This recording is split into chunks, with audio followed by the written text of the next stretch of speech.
This is The Gorge. This is a podcast where my friend Sara and I gorge ourselves on overanalyzing a game or game-related topic.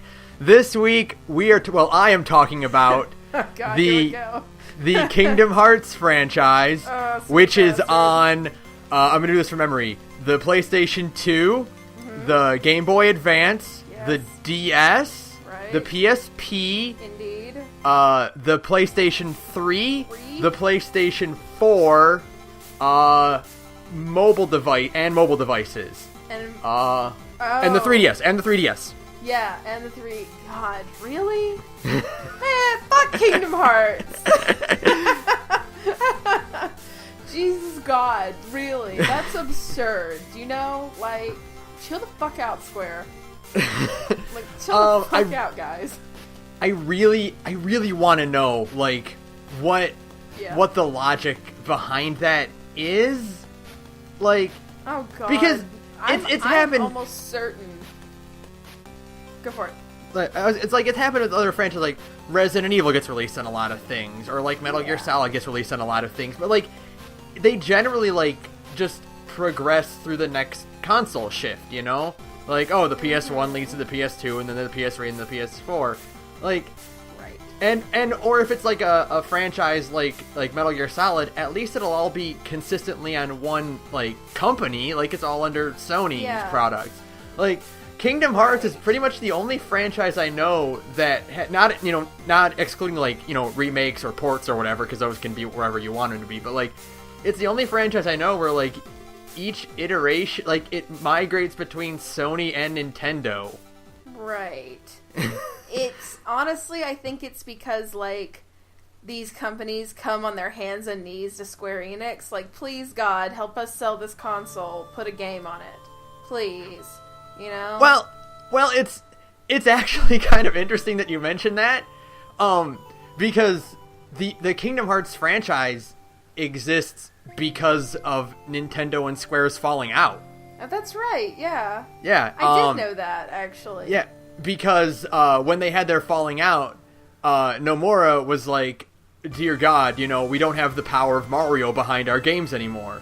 Mm-hmm. In order to make it as a company, we're going to need to get mascot power at some point. Mm-hmm. And so he's like, who's on par with Mario? And the answer was Mickey Mouse. Well, yeah, because Mickey Mouse is probably more ubiquitous. Yeah, I keep getting, I don't know if it switches every year, but like for years I think it's been consistently like Mickey Mouse and Mario are the most iconic characters in any form of media ever. Like worldwide, like they are the most recognizable characters. I mean, yeah, probably for the same reasons. They're easy, they're simple designs, they're easy to recognize, they represent two super major companies that are like the linchpin of childhood experiences ever, and both franchises birthed like major latchkey kids. Let's be real for a minute here. You could pretty much like let your kid raise themselves as long as they had Disney movies and Nintendo consoles to play, so both of them kind of represent the ultimate in latchkey kiddom. So everybody has familiarity with Nintendo and Disney, which makes sense in that case for why Square Enix would want to partner up with them. I still remember, and this is dating myself like severely. I remember reading the first Game Informer article about Kingdom Hearts when it was first being released back in fucking knows when. 2002. Yeah, long ass time ago. It's been 15 years. I would have been in 7th grade? Yeah, around 7th. Something like that, yeah. I was in junior high when it came out, I know that for sure. Yeah. Because I was still friends with the guy who introduced me to Kingdom Hearts. Right. And we parted ways around high school, so yeah. Okay. Yeah. So I just remember, and we said at Christmas, my major, the experience that allowed my family to realize, oh hey, Sara is probably pretty serious about this video game thing, centered around Kingdom Hearts. So, like, I have, fondish memories of Kingdom Hearts, but I will tell you, I stopped playing the series after DOS. Yep. I played Kingdom Hearts 2, and then all this other stuff got announced, and I went, you know what? I'm good. Yeah. I'll wait till Kingdom Hearts. Now, when Kingdom Hearts 3 comes out, there's a very, very good chance I'll probably play it. But, I'll be that asshole who doesn't know what's going on 90% of the time, unless I ask you. Yeah, well... I probably won't be playing any of the midquels. So, unless, like, I get real bored. I got a big enough video game backlog as it is. So, unless I get super, super bored one day, you are my Kingdom Hearts encyclopedia, my dude. Well, that's what this episode is going to be about, because, like, I debated, like, what should I do to cover Kingdom Hearts? I was like, should I do it the way we did Mortal Kombat, or I just kind of break down the storyline? No. But there's a big difference between, like, a 3-hour story mode and a 70+ hour JRPG. Yeah. It's a little hard to break it down in the span of, like, under 2 hours. Spread across several games. I mean, honestly, there's something to the effect of like 20 or some odd hours of just story content for Kingdom Hearts. No, Yeah. That is so much. So yeah, no, that's kind of what we're doing today. So what the idea ended up being is that I noticed this a lot everywhere, which people say that Kingdom Hearts is a confusing story. And I find that 100% of the time when people say Kingdom Hearts is a confusing story, they haven't played all of the games. Right. And like it's consistent throughout. Like every person I've talked to who's ever said like the story is confusing, it's because they haven't played it. And I'll admit that spreading it across all these systems has made it very difficult for people to get into the series at that time. Nowadays it's pretty easy. All you can just do is buy the collections on the PS3, and that's all you need. Right. And then eventually they're even going to release all of the games on the PS4 on one disc. So they gotta make that money. So I figure I would let you be the audience surrogate and come up with some questions about the series that you might be confused about or you need clarification about. And then I will do my best to answer them based on my memory strictly. Because it would be like nearly impossible to pull up the correct articles on the wiki on the fly. Yeah, no, that's not happening. So if I get anything wrong, Somebody that's on because Twitter will tell you. Yep, and that's because I didn't remember it correctly or I got confused on data. Because there's a lot to get confused on. Yeah, there is. There's a lot to Kingdom Hearts. There's almost too much to Kingdom Hearts, but I'm a Fate fan, so I can't judge. It's the two series I would compare Kingdom Hearts as like depth of lore to would be the Fate series and Metal Gear Solid. I think it applies even more so to the Fate series because they're both kind of that same level of batshit crazy. I guess Metal Gear Solid kind of also applies here, but like not just there's a lot of it, but it's all completely batshit and full of really weird terms that like any sane person would never use in a conversation ever. And it's all very dense and there's a lot to it, and one click on a wiki article will take you even further down the rabbit hole. Like, Metal Gear Solid, Kingdom Hearts, and the Fate franchise are all kind of in that same boat of complete and total insanity. I mean, I love Fate, so I can't judge Kingdom Hearts too hard because, boy, Fate's fucking crazy. Fate's fucking weird. Fate's fucking weird. At least Kingdom Hearts has got the decency to be somewhat wholesome. Yeah. Not so much Fate, but that's because it's a porn game. So, But we're gonna do the opposite of this, is where you're going to be the Fate encyclopedia for me. Oh, Jesus. At some point. So, but that's a ways down the line. Yeah. That's later. Right now is Kingdom Hearts. Yeah, so for now, why don't you go ahead and give me your first question? I got 10. All right. And they're really generic, so because I'm sure other things will come up as I ask questions. So number 1 is, okay, so what the fuck is Kingdom Hearts actually about? Because I don't actually know anymore. Okay, so, alright, so Kingdom Hearts is, the basic premise behind it is that long ago, way before any of this happened, way before even the earliest point in the series that we've seen depicted, all of the worlds were united as one. There was one grand world of light. Right. And all it was just one big planet that had a source of light, which was Kingdom Hearts. Right. And eventually people started to crave more of that light. Right. And they got greedy and they started fighting over it.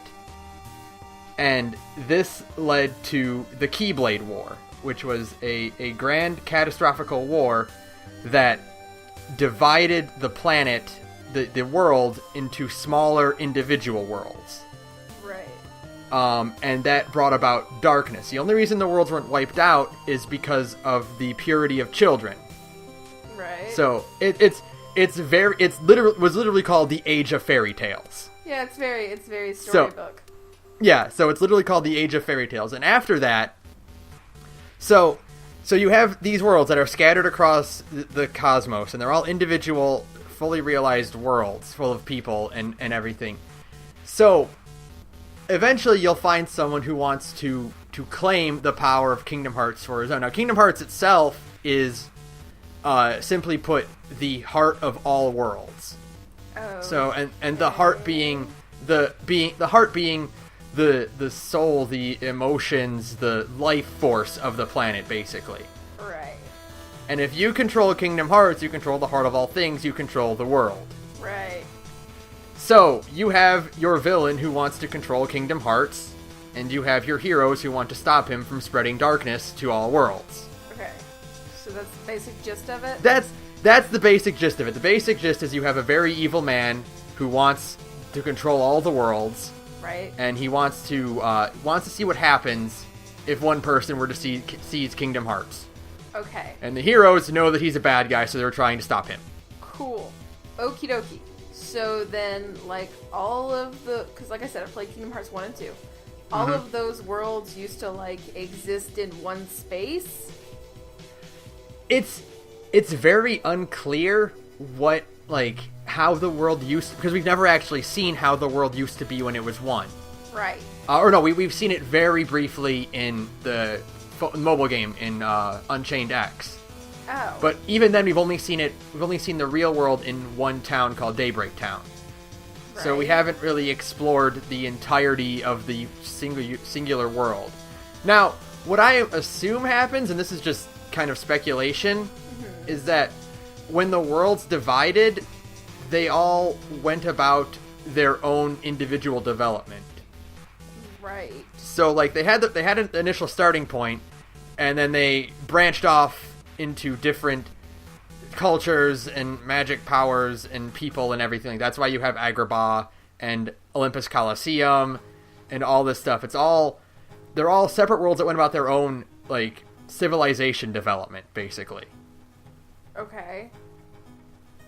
So, like, are they trying to bring those worlds back together?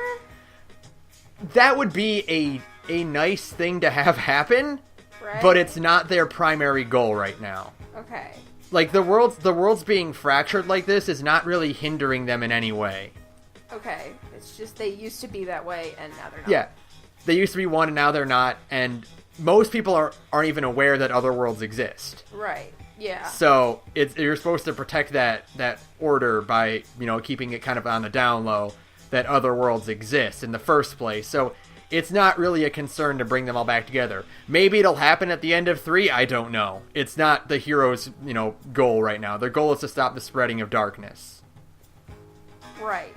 Okay. So, okay, hold on. Because this is now I'm like already spitballing new questions. So like okay, It's okay. So stuff like Hollow Bastion and Destiny Islands and the Disney worlds and stuff, right? Mm-hmm. They all. I've always wondered this, and I don't really know the answer. Are they all? Does that world kind of begin and end in just that city, or is there other stuff like outside Destiny Islands or whatever? Well, Do we so know that? No. it's there are implications that go either way. There are a few lines of dialogue throughout the series that kind of imply that there are other parts of the of individual worlds out there. Mm-hmm.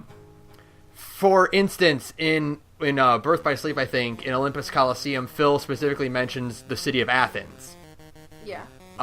Or in Port Royal, they refer to the gold as cursed Aztec treasure, which implies that the people of Port Royal are aware of the Aztec civilization.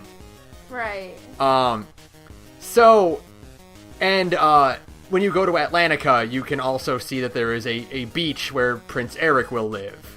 Right. So, it's kind of, or even so in when you go to the Notre Dame, Phoebus mentions that he is getting back to France, which implies that there are other countries besides France. So, Right. you can kind of assume that they're all fully realized worlds, but you're dropping down into that part of that world. Okay. That's so weird if you like think about it in a meta sense, because it means there's like 400 Frances out there. Like if you overthink it, it starts to make your head hurt. Yeah, and know? that's why it's kind of one of those like out of sight, out of mind things. Right. Where it's like, okay, well, you know what? Yeah, it's implied that it's a fully realized world. In case you want to think of like, well, where do they get their where does Destiny Island get its resources from? Like, right. You know, is there a trade market in Port Royal? Like, you know, or is it just this one little area? That's just kind of like floating out in the middle of nothingness. Yeah. So so it's implied that there are other places to go to, but for the sake of story, they're not important, so they're not being mentioned. Okay. Yeah. Okay, so that's another question then. So, you know the Gummy Ship side quest, which sucks, right? Yeah.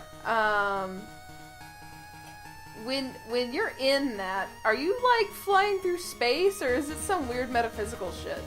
Yeah, it is the bridge between worlds. Okay. So it's not space as we think it, like traveling from Earth to the moon. Right. It is explicitly like a void between dimensions, basically. Okay. That you're flying through. And the reason we know this is because you go to outer space in Birth by Sleep when you go to the prison ship that was containing Stitch and Jumba from Lilo and Stitch. So you're explicitly in outer space at that point, but most other world traveling times you're going like between dimensions, basically. Right, so it is like weird metaphysical shit.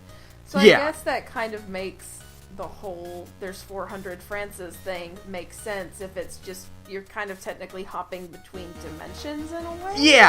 Yeah, exactly. Like the worlds don't exist like in the sense of like, oh, the planet Earth was shattered and now there are, you know, now Asia is over here and North America is floating over here. Right. Like, no, it's the worlds were shattered and basically entered alternate dimensions, and that's why world traveling is such a complicated thing. Okay. Did I just lose you? No, I'm still here. Okay. Sorry, you blinked out for a second there. Oh. Your audio blinked out, so like that. Okay.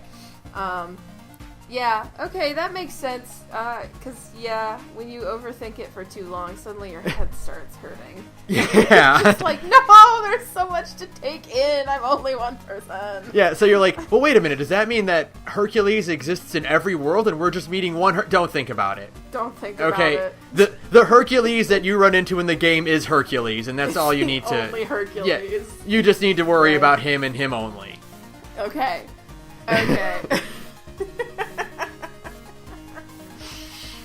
Alright, so now that we've cleared that up, I'm trying to like think if there's anything related to like world crap. So okay, like in Kingdom Hearts 2, right? Mm-hmm. The end game level that's like the cool city thing. Yeah, the world that never was. Is that like is that a world? Is that just like That's normal? I mean, the world that never was, it's more or less it's just the hideout for the organization. Yeah. It's one of their bases, and it's implied to be located like deep into darkness, and that's why it looks so weird. Mm-hmm. So like it's basically just a world that they use for their own purposes. It's not really explained where it came from or if they built it or what. But it's not really it's not like a populated world. It's just a place they use as their hideout, basically. Right, okay. And it just looks weird for the aesthetic. For aesthetic. Because you need a cool place to go to for your final boss. Your final boss world and your final villain's lair. It's gotta look dope, and it does look really cool. Mm-hmm. It's been a long time since I played Kingdom Hearts, but I do remember that the world that never was pretty fucking dope looking. Yeah, it's a really cool place. It's pretty cool looking. I think that clears up. I'm sure more questions, like more world questions, will pop up. So question 2 is, why the fuck are there so many Soras? All right, so this is actually one that I had a feeling you would ask because it's one of the weirdest sticking points to the series. Right. Why are there so many Soras? The answer is there's not. There are a lot of Ventuses. Okay, which one? So let me break this down for you. Okay, so in Birth by Sleep, there is a character named Ventus, and he is the guy with the short blonde hair. He looks exactly like Roxas. Right. Now, Ventus, at some point, I can go really detailed, or I can give you more of a general oversight. Whatever you think. All right. Go detailed. Why not? Okay. I mean, we're all right. It's So called the Gorge for Ventus, originally, when he was around 10 years old, was the apprentice of Master Xehanort, who is the ultimate villain of the series. Leonard Nimoy, yeah. Yes, Leonard Nimoy, the old man. Right. He was Master Xehanort's apprentice. Now, Master Xehanort, the one being behind all this all, really, really, really wants to reignite the Keyblade world so that he can get back to Kingdom Hearts, so that he can access Kingdom Hearts. Right. And the reason he wants to do this is because he wants to see what happens when everything gets covered in darkness. Literally, his motivation for everything is, what would happen if I broke all of it? Oh, well, okay. That's all he wants to do is just figure out what'll happen. That's completely reasonable, sure. Yeah. So, his plan in order to reignite the Keyblade War is that you need light to clash with darkness. Right. So, his plan was, I'm going to take my apprentice, who was a very cheery, good-natured boy, and he has a lot of light in him. I'm going to rip his darkness out of him, and then have him and his darkness clash. Okay. And that will ignite the Keyblade War. Right. What happened is that when he did that, because all humans, except for the 7 Princesses of Light, all humans have light and darkness in them, basically he more or less ripped out half of Ventus's brain. Oh, well, that's good. Yeah, so what happened is Ventus went completely comatose and was on the verge of dying as a result of this. However, when that happened, a newborn heart, a heart that was just born, found him floating in the aether, and what happened is, more or less, they took the fractured part of Ventus's heart and basically created a save state of that in their own heart. So they kind of, like a symbiotic thing where they connected to each other to kind of keep him from falling any further. Right. They kind of preserved him that way and kind of linked up and restored the missing parts of his heart. Okay. So, and if you're wondering how that happened, right? How it happened is it just works that way. There are very, very few concrete absolute rules of the system of magic in Kingdom Hearts, and I think that's where a lot of people get tripped up. Mm-hmm. Is that, like, when you play a JRPG, like, you expect, like, okay, here's how magic works. Like Tales games have, like, a strict, like, here is how our magic system works. You can do this and Right. this and this because you can channel these.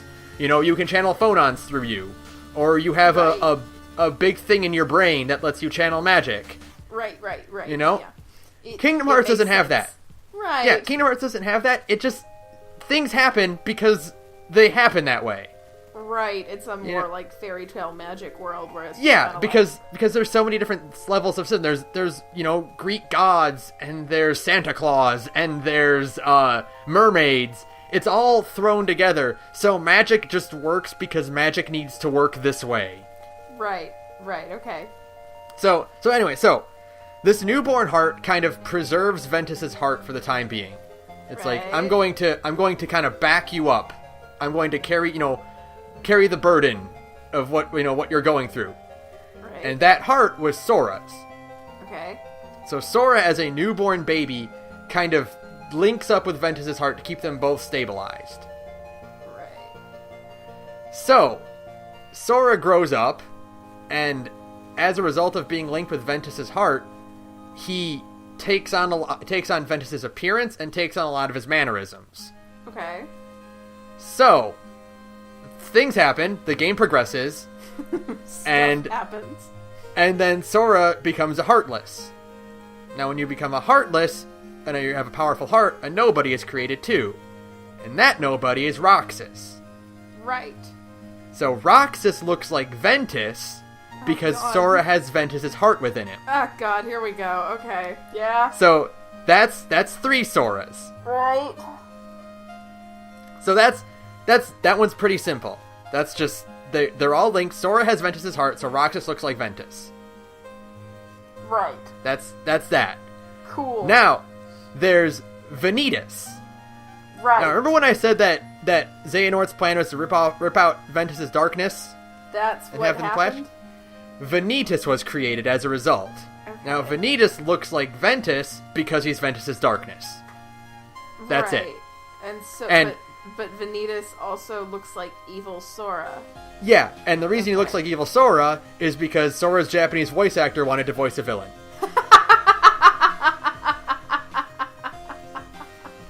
So that's... Yes, that's awesome. I respect that, man. I do.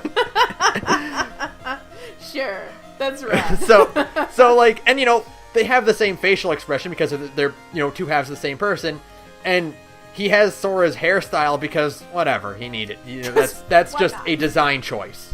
Right. There's no deeper meaning behind that part beyond I wanted him to look like evil Sora. Right. Okay. So that's 4. Okay. There's one more. Now and that's that's the next question on Yeah. my list is it Xion or Xion a Sora too? Yes, Xion is a Sora. Okay. And now Xion is not a nobody. She's a replica. Okay. And Okay. that Replica! Okay. more or less, you're totally right. In Oh. in Chain of Memories, one of the members of Organization 13, Vexen, was creating replicas of people, just clones. Is Vexen the And- blue-haired kid? No, Vexen is the he's The long blonde-haired old guy? he's not an old guy. He just He's looks got like an old guy. oh he's got longer hair and he's an ice themed. Okay. Yep. I know which one you're Okay. talking about. And the one that looks like Jade without glasses, coincidentally enough. Oh, that one. Yeah. So he was creating replicas. He created one of Riku. He created a bunch of Riku actually, and then you fight that replica of Riku in Chain of Memories. He's using it basically kind of to trick Sora and fool him along as they progress through the castle. Right. He created Xion, and Okay. Xion was created as sort of like a failsafe if Roxas failed in his plan. Now, they brought Roxas onto the organization because he can use the Keyblade, because he's Sora's nobody. Right. And they need a Keyblade user on their team to gather hearts. Okay. So, the idea behind creating Xion is that if Roxas fails or for whatever reason, they have a backup. Right. And okay. Xion, they create, because at this point, when Roxas is created and Xion's brought on, Sora's memory is being restored after the events of Chain of Memories, where his memory gets shattered. Right. So while the heroes are trying to put Sora's memory back together, some of those memories go into Xion. And so she has her own identity crisis because she was a replica of Sora. She's becoming more and more like Sora. Right. Cool. And now, the reason she looks like Kairi is because Kairi is the strongest person in Sora's heart. Aww. So, Gosh. so that's why she looks like Kairi. Okay. And so she's technically not like born of Sora's heart like Roxas or Ventus is or Vanitas. She is a separate individual that slowly assimilates into being more like Sora. Cool. What happens to her? Because she absorbed and solidified Sora's memories within her, Sora couldn't wake up. Oh. So the only way to do that would be she has to be destroyed. Oh. So she agrees to let herself be destroyed and challenges Roxas to a fight, and then loses. Oh. Now, what's interesting about that is that because of the way memories work in Kingdom Hearts, having Sora's memories assimilated back into him had a backlash where now no one remembers Xion existed. Oh. So Okay. So wait, Axel and Roxas don't remember her at all. Oh, that sucks. So like, I thought nobody could die in Kingdom Hearts. Oh no, there's death in Kingdom Hearts. Oh, okay. People die. Oh, okay. It's just that the primary method of the way the villains work prevents him from actually dying. Because when you're a Heartless, the Keyblade will just defeat you, your heart will go back to Kingdom Hearts, and then eventually your body will be restored to normal. Right? So, if you're a Heartless, you can't really die. Yeah, okay. And so their primary enemy is Heartless, so they're not really killing a lot of people. Or the same with Nobodies, who aren't, when you defeat a Nobody, they go back to becoming their own person. Okay. So you're not really killing people, it's just, there are deaths within Kingdom Hearts. Clayton died in Deep Jungle. Right. The Tremaine sisters, the evil stepsisters, died in Birth by Sleep. Okay. The replicas of Riku all died. They're not coming back at all. Right. So there is death, and I mean, you can go talk to Hades, the Lord of the Dead. Right, yeah. Like, know what so I mean. Orin is dead. So yeah, so there is death in Kingdom Hearts. It's just Okay. the primary method they're using to fight each other doesn't generally result in death. Okay.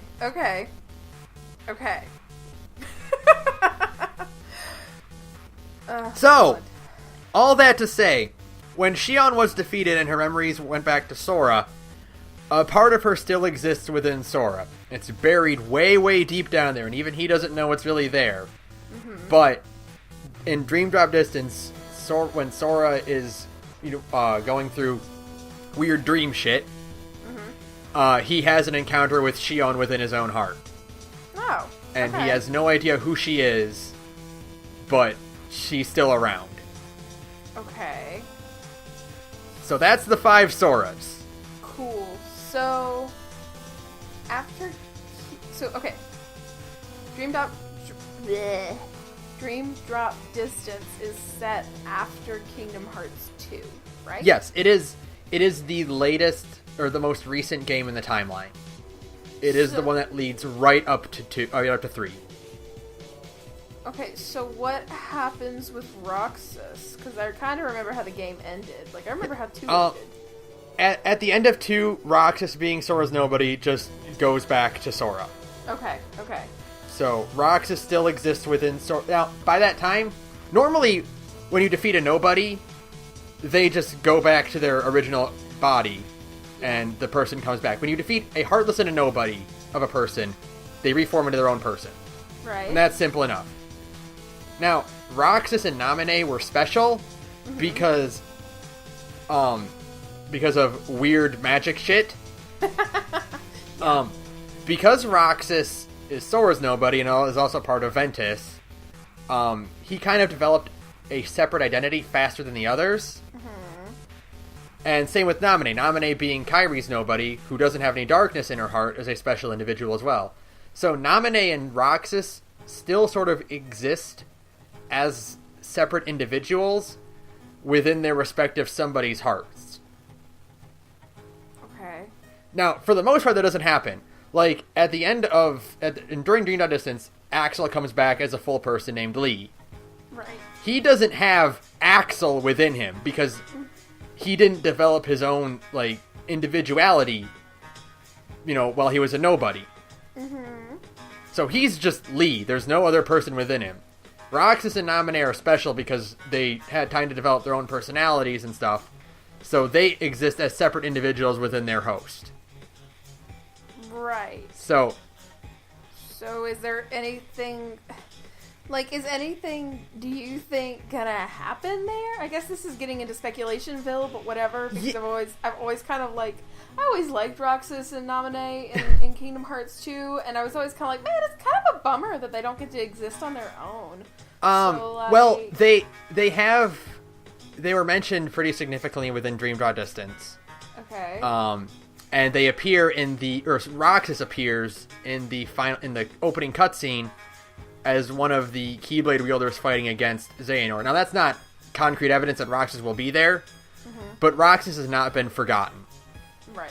Roxas and Naminé continue to make appearances throughout the series. Whether or not they'll develop into their own beings by the end of this, I'm not exactly sure, but they still have stuff to do in the story. Right, yeah, that's kind of like I was always a little like, it's kind of bittersweet at the end of Kingdom Hearts 2, because you're like, oh, Naminé and Roxas are cool people, and they're like their own kind of person, and then they don't get to be, and it was like, oh, that kind of sucks for them, even if it's like a bittersweet thing. And Sora actually agrees with that. Yeah. There is a cutscene within Dream Drop Distance where Sora and Roxas meet back up, with it when Sora's dreaming and going through his own memories and heart, basically.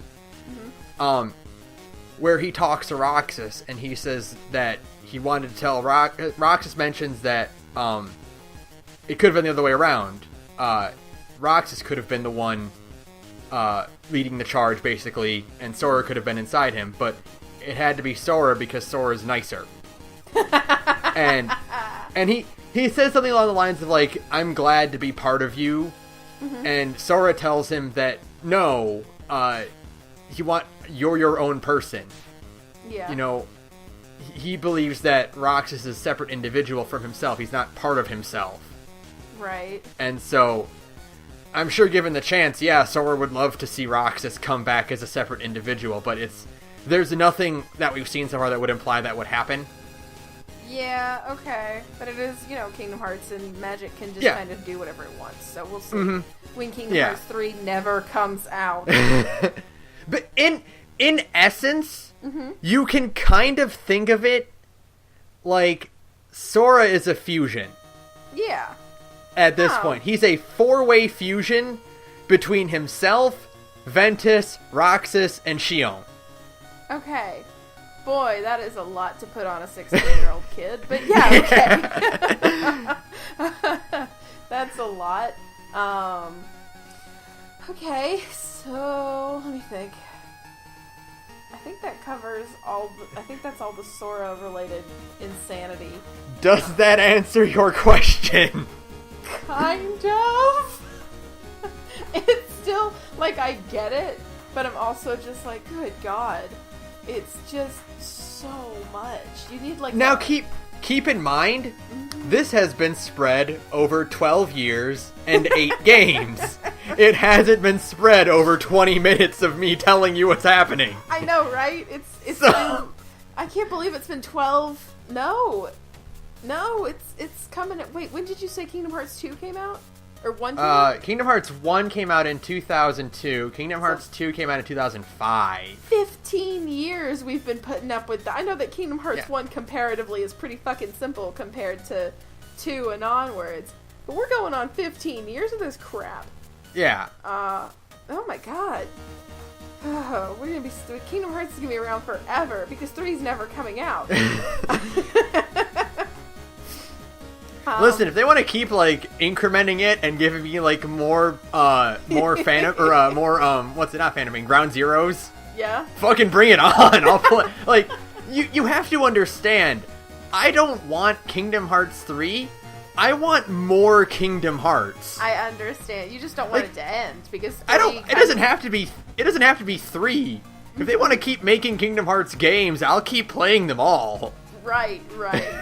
Because like Kingdom Hearts 3 is the end, technically. I've heard Nomura say it's not the end, but it'll be the end of this first. His words are, it'll be the end of this first story arc. Yeah, but I mean that's actually one of my questions. All I will right. say I'll ask it right now, and then I'll go back to question 4 in a minute. Okay. Do you think Tetsuya Nomura actually knows what the fuck he's doing? Not at first, Right. but now he does. Okay. Kingdom Hearts 1 was going to be a standalone project. Mm-hmm. It was going to be one and done. Right. And he created that another side, another story, the special ending where it's Roxas and Riku fighting in the rain. Mm-hmm. He created that as basically a sales pitch for future Kingdom Hearts games. Right. That wasn't supposed to really be anything. It was just like, hey, do you like that? Well, here's it was basically concept art. Right, yeah. It was like, here's a cool scene of these two guys in hoods fighting in the rain, and they're fighting Heartless. They got Keyblades, it's cool. Right. And then they're like, well, here's more money. Make more Kingdom Hearts. You said you had ideas, eh? And then Nomura went, oh, fuck. I gotta come up with more ideas. Oh, shit. So I think by Chain of Memories and 2, he was kind of writing by the seat of his pants. Mm-hmm. I think after 2, he really started to get more of a feel of where he wanted the story to go. Right, okay. And now I'm pretty sure he knows what he's doing. Like, he knows where the story is going to go and what's going to happen in it from now. There's a lot that needs to get resolved in 3, though, right? More... Yes and no. I mean, the big thing is, yeah, they need to stop Xehanort for good. That's a big deal. Right. But, like, most of the other, like, side plots are either in the process of being developed or already have been developed. And that's kind of what 3D was for. Right. 3D... One of the trickiest parts about this franchise is that up until 3D, no one was on the same page.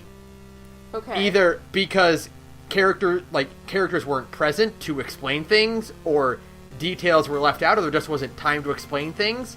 Right. No one knows the state of everyone else until 3D happens, and they're like, okay, everyone, let's all group together and get caught up to speed. We're gonna have a powwow that is kind of like this podcast right now. And exactly. Everybody is gonna know what the fuck is going on. Here's where we are right now, guys. So, like, people are like, well, why didn't Mickey tell, Sora about this? Well, that was either A, it wasn't important to say at the time, B, he wasn't there to tell him, right. Or C, he didn't know. Right. Like, we take for granted in a lot of games where we as the audience have knowledge that the characters don't, and it's usually not a big deal until it comes up. Right. So, like, when you have a series like this where you have so many different players running around and so many different, like, things happening all around the same time, yeah, it's easy to forget that characters don't know certain things. Okay. Yeah, I feel that. So, like, when does Birth by Sleep happen? Is it set like 10 years before Kingdom Hearts 1? It is 10 years before Kingdom Hearts 1. Okay. That was like a small question. It was just kind of like, yeah.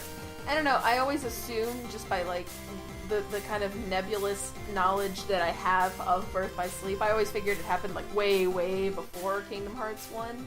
No, it's 10 years, and except for, like I said, there was a 4-year point before, like, the start of the game where Ventus gets his heart shattered and is, saved by the infant Sora. Right. But for the most part, the game happens 10 years before the game, and because of that, Terra and Aqua visit Destiny Islands and run into little baby Sora and Riku. Aww, that's cute. It is pretty cute. And then Aqua also runs into baby Kairi, and that's also adorable. So where is Birth by Sleep set? Like, where's the major point? Like, the major... It's primarily set in, oh god, I can't remember the name of the cat. It's set basically on the, fuck it, I'll look it up right now. I can't remember the name of the castle. Crap. Is it like an original world kind of thing? I mean, obviously it's an original world. It's an original, like, it starts off as an original world. Land of Departure, that's it, the Land of Departure. Okay. And the Land of Departure is, basically just a training ground for Terra, Aqua, and Ven. Okay. And that's where they're taught by their master Ericus. Right, which is just Square remix. Yeah, Square, because his partner was Master Yensid. Yensid. Yeah. Who is the Grand Wizard from the Sorcerer's Apprentice. Right, exactly. So I knew that part. Yeah, and so that's where that starts off as, and then of course it branches off into other worlds. Okay.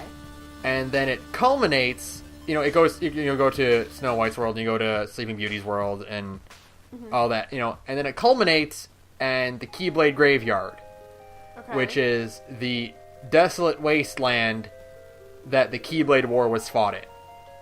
Which is its own world now, too.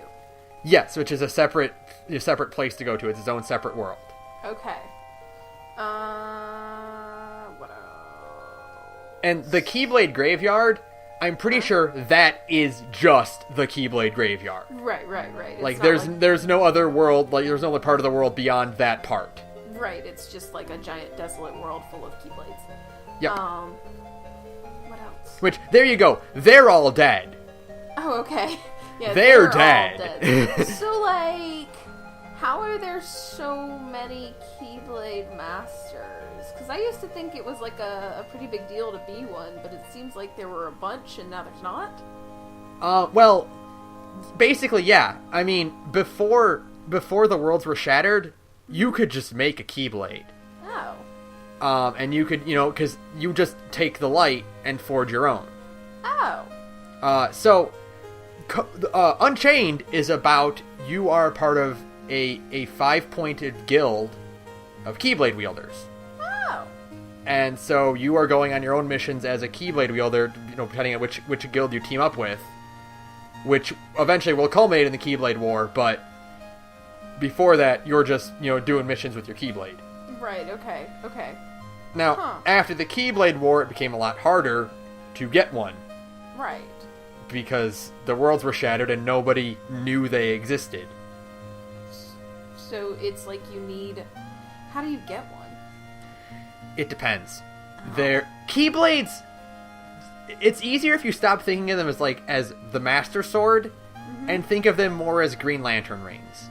Oh, okay. Because Sora and Riku got there, or Riku and Kairi got theirs because Aqua passed the right to wield the Keyblade onto Kairi. Right. And Terra did the same to Riku. Right. Now, Sora got it because it was supposed to be Riku's. The Keyblade that Sora has was supposed to belong to Riku. And that's part of the plot of Kingdom Hearts 1, is that Riku takes it back at one point.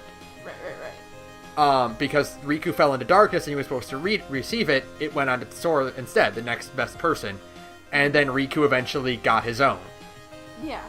So, we're not shown how Riku got his, but we can assume he either forged it himself, or he found it, or whatever. Okay.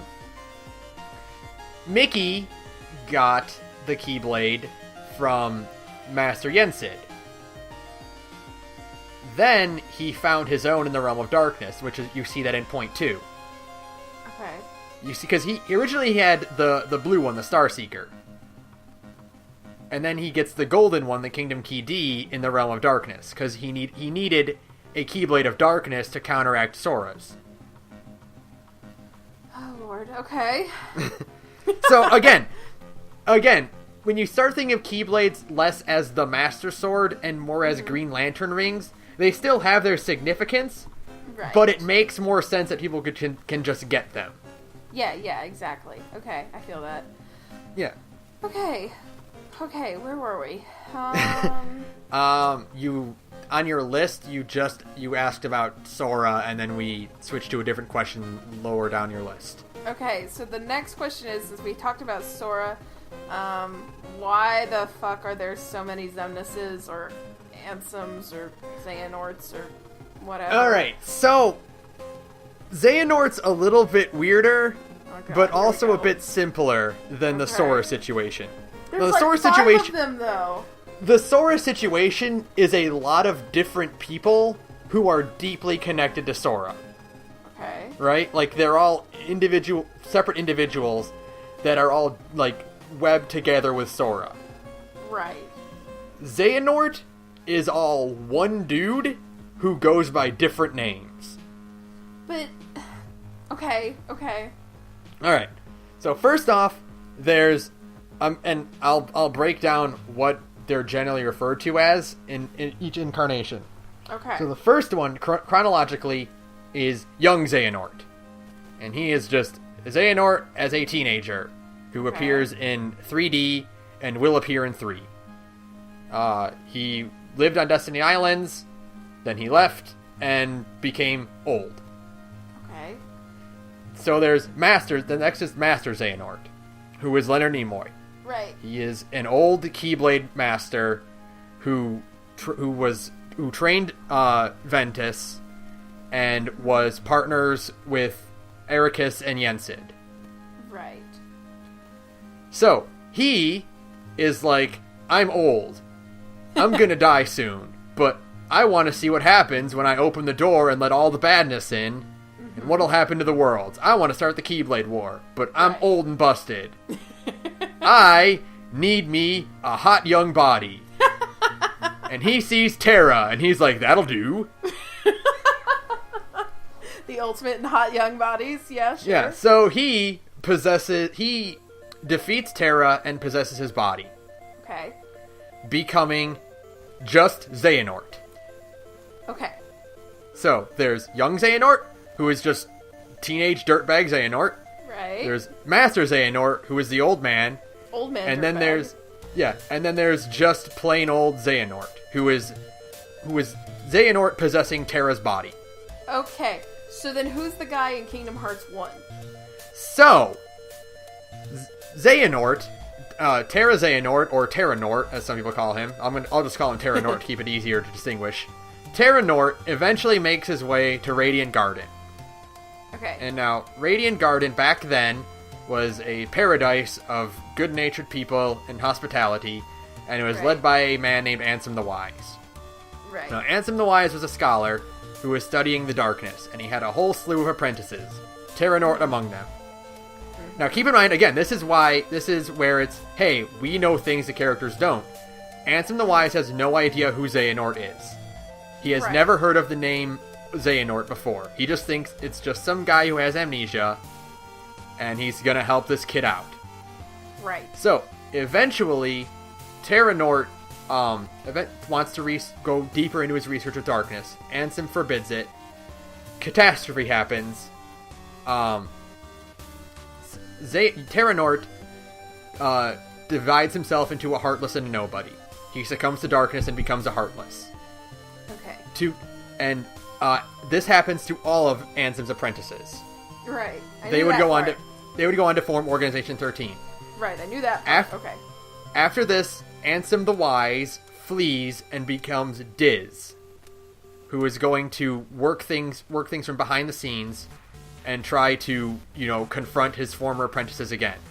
He's the guy with the face all bandaged up and stuff. Yeah, with the bandaged face. So he leaves. So he's done. Cool. So, Heartless Terranort decides that he will continue his research. Okay. So he takes on the name of his former master. Ansem. So now he is Ansem, Seeker of Darkness. Okay. And that's who you fight in Kingdom Hearts 1. Right. Okay. Billy Zane or Richard Epcar. Right.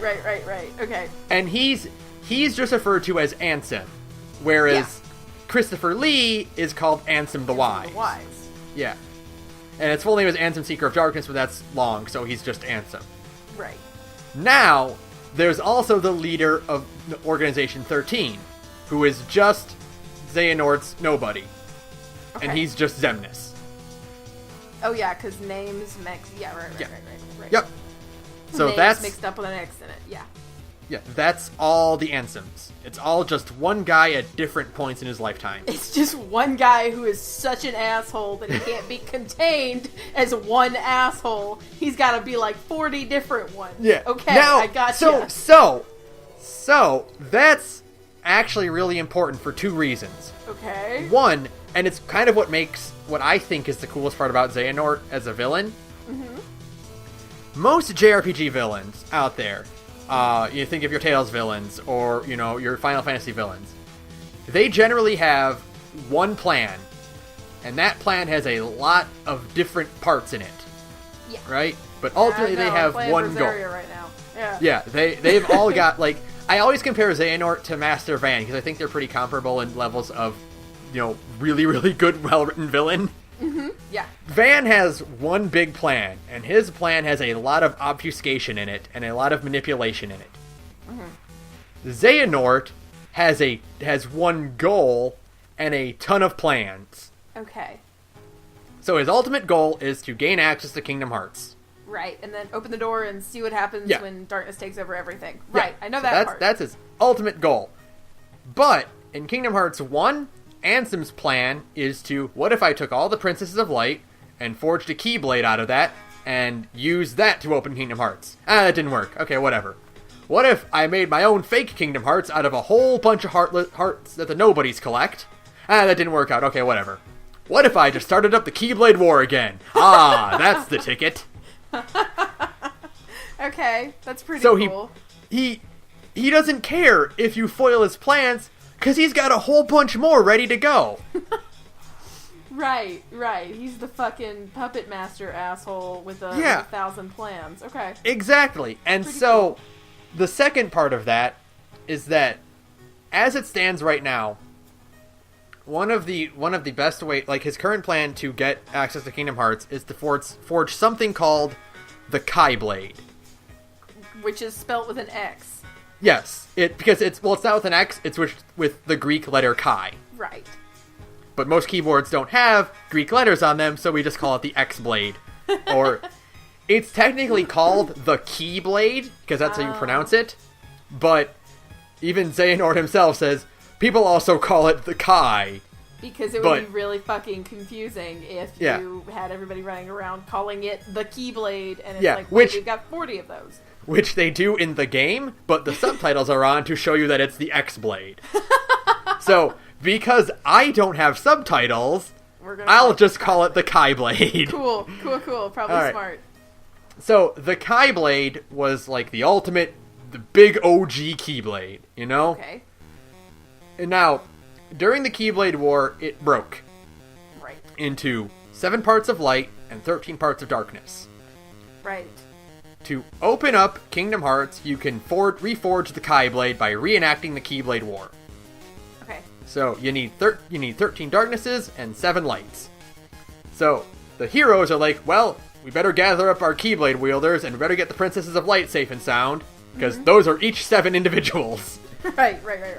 So Xehanort is like, what if I were all 13 of them? So in Dream Drop Distance, Xehanort's plan is to take bits of his heart and put them into 13 individuals. Which is the apprentices. Yes, which is... So, Organization 13 was originally, I need 13 pieces of darkness. I need 13 nobodies to put my heart into. Mm-hmm. And the first Organization 13 failed, because they all started developing individuals, and they all developed their own plans, and then they had their own goals in mind. Right. So a lot of the members failed to meet his qualifications and were also defeated or defected back to the side of good. Right. So he forged a new Organization 13 made of different hymns throughout time. Oh god, no. Yep.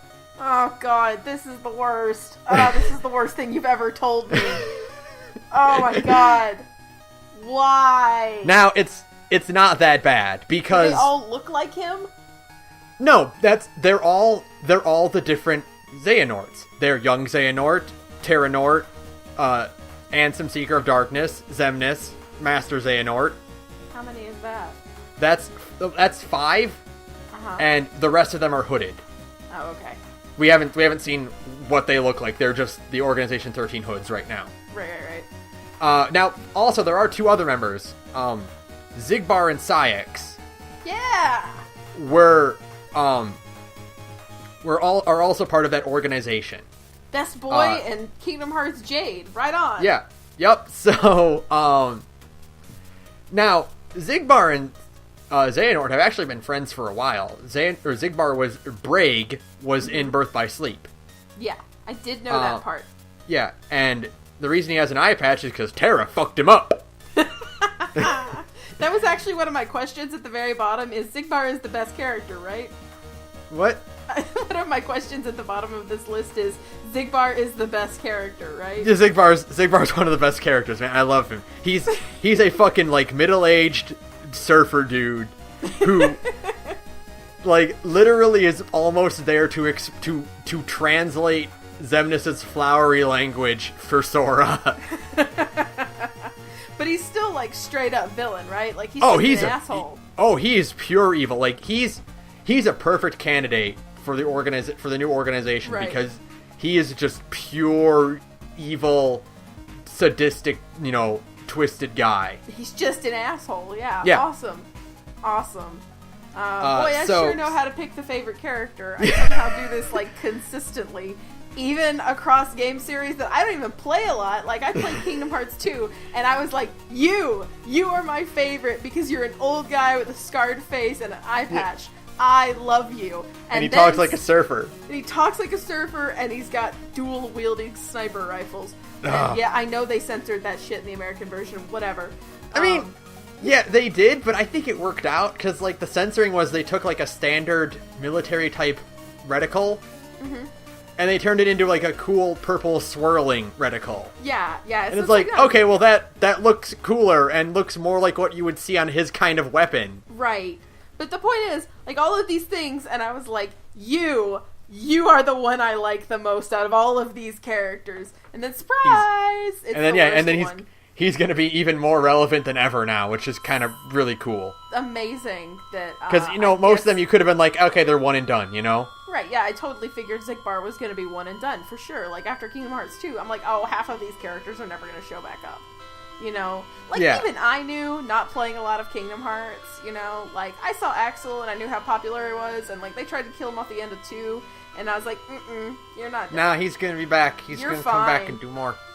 You are fine, because you are that popular. I know for a fact how this shit works. Yeah. And you are coming back. But Xigbar, I didn't think would come back, because, I mean, he is a middle-aged dude in a game full of Japanese pretty boys, Yeah, and, like, he didn't do a ton in 2. He didn't. He was just kind of an asshole. Not that I didn't appreciate he was that. A mini-boss, and then you took him down, and then, you thought it'd be over. But no, turns out he's actually one of the more relevant characters in the series now. That's pretty cool, honestly, that the badass middle-aged dude gets to be, actually irrelevant, but...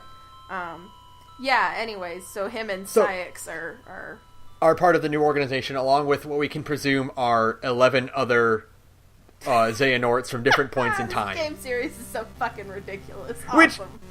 Which I absolutely love, because, like, you'd expect another villain to be like, okay, well, I'll gather new recruits. This guy's like, what if it were all me? Though, what if it was only me? That is, like, the perfect distillation of the phrase, if somebody else can't do it right, I guess I'll just have to do this shit myself, Like, that's exactly what's happening here. Yeah, all he wants to do is see what would happen, so why should he share that? No, it's him. True. I want to do it. It's just me. It's just me and these 2 other guys. Yeah. Oh my god, okay. Oh, it's so fucking ridiculous. I love it. Alright, Oh, it's great. Love the series so fucking much. I know you fucking do. What else is there? Well, okay, since you just finished playing it, what was up with the newest game? Like, we just had something come out like last week, and it came out the same day as Berseria. Okay. Fucking why? Okay, so what they did is they were really nice about releasing these games again. So like, okay, we understand they're all on different consoles, so we'll release these compilations. Right. So both of them, there's 1.5 and 2.5, and both of them have a numbered title, one of the handhelds, and then a cutscene compilation movie of two of the other handhelds would have been way more difficult to straight port to a device without a touchscreen. Right, yeah, right. So, they now released 2.8, which contains Dream Drop Distance to round out all of the available games at the time. It released a cutscene movie, actually, no, not a cutscene movie, a full-on cinematic movie that gives you a backstory of the mobile game. And then Point 2. And now Point 2 gets called Ground Zeroes a lot because that's literally what it is. Right, yeah. It is a prequel to 3. And all it is just a separate individual world. And it takes place it takes place right during the time of Kingdom Hearts 1. Okay. And it stars Aqua in the Realm of Darkness. Yeah. What she was doing within those 10 years that she was trapped there. Right. You've told me that part before. She ends up trapped in the World of Darkness and yeah. So that's all it is basically like it basically exists as a demo of like, okay, well here's how Kingdom Hearts 3 is going to play. Oh, okay, that's cool. And it also gives a little bit more context to certain events and what happened. Like, well, okay, Aqua was in the Realm of Darkness. Well, why wasn't she at the end of 2 or end of 1, where you see into the Realm of Darkness? Oh, okay, well that's why. Okay. Why? Basically, and the Yensid himself actually lampshades this later on. Mickey kind of set off Mickey, in order to close the door of Kingdom Hearts and to keep it sealed, you need a Keyblade of Light and a Keyblade of Darkness. Right. So, a lot of the people have the Keyblade of Light locked down. Pretty much because they all live in the Realm of Light.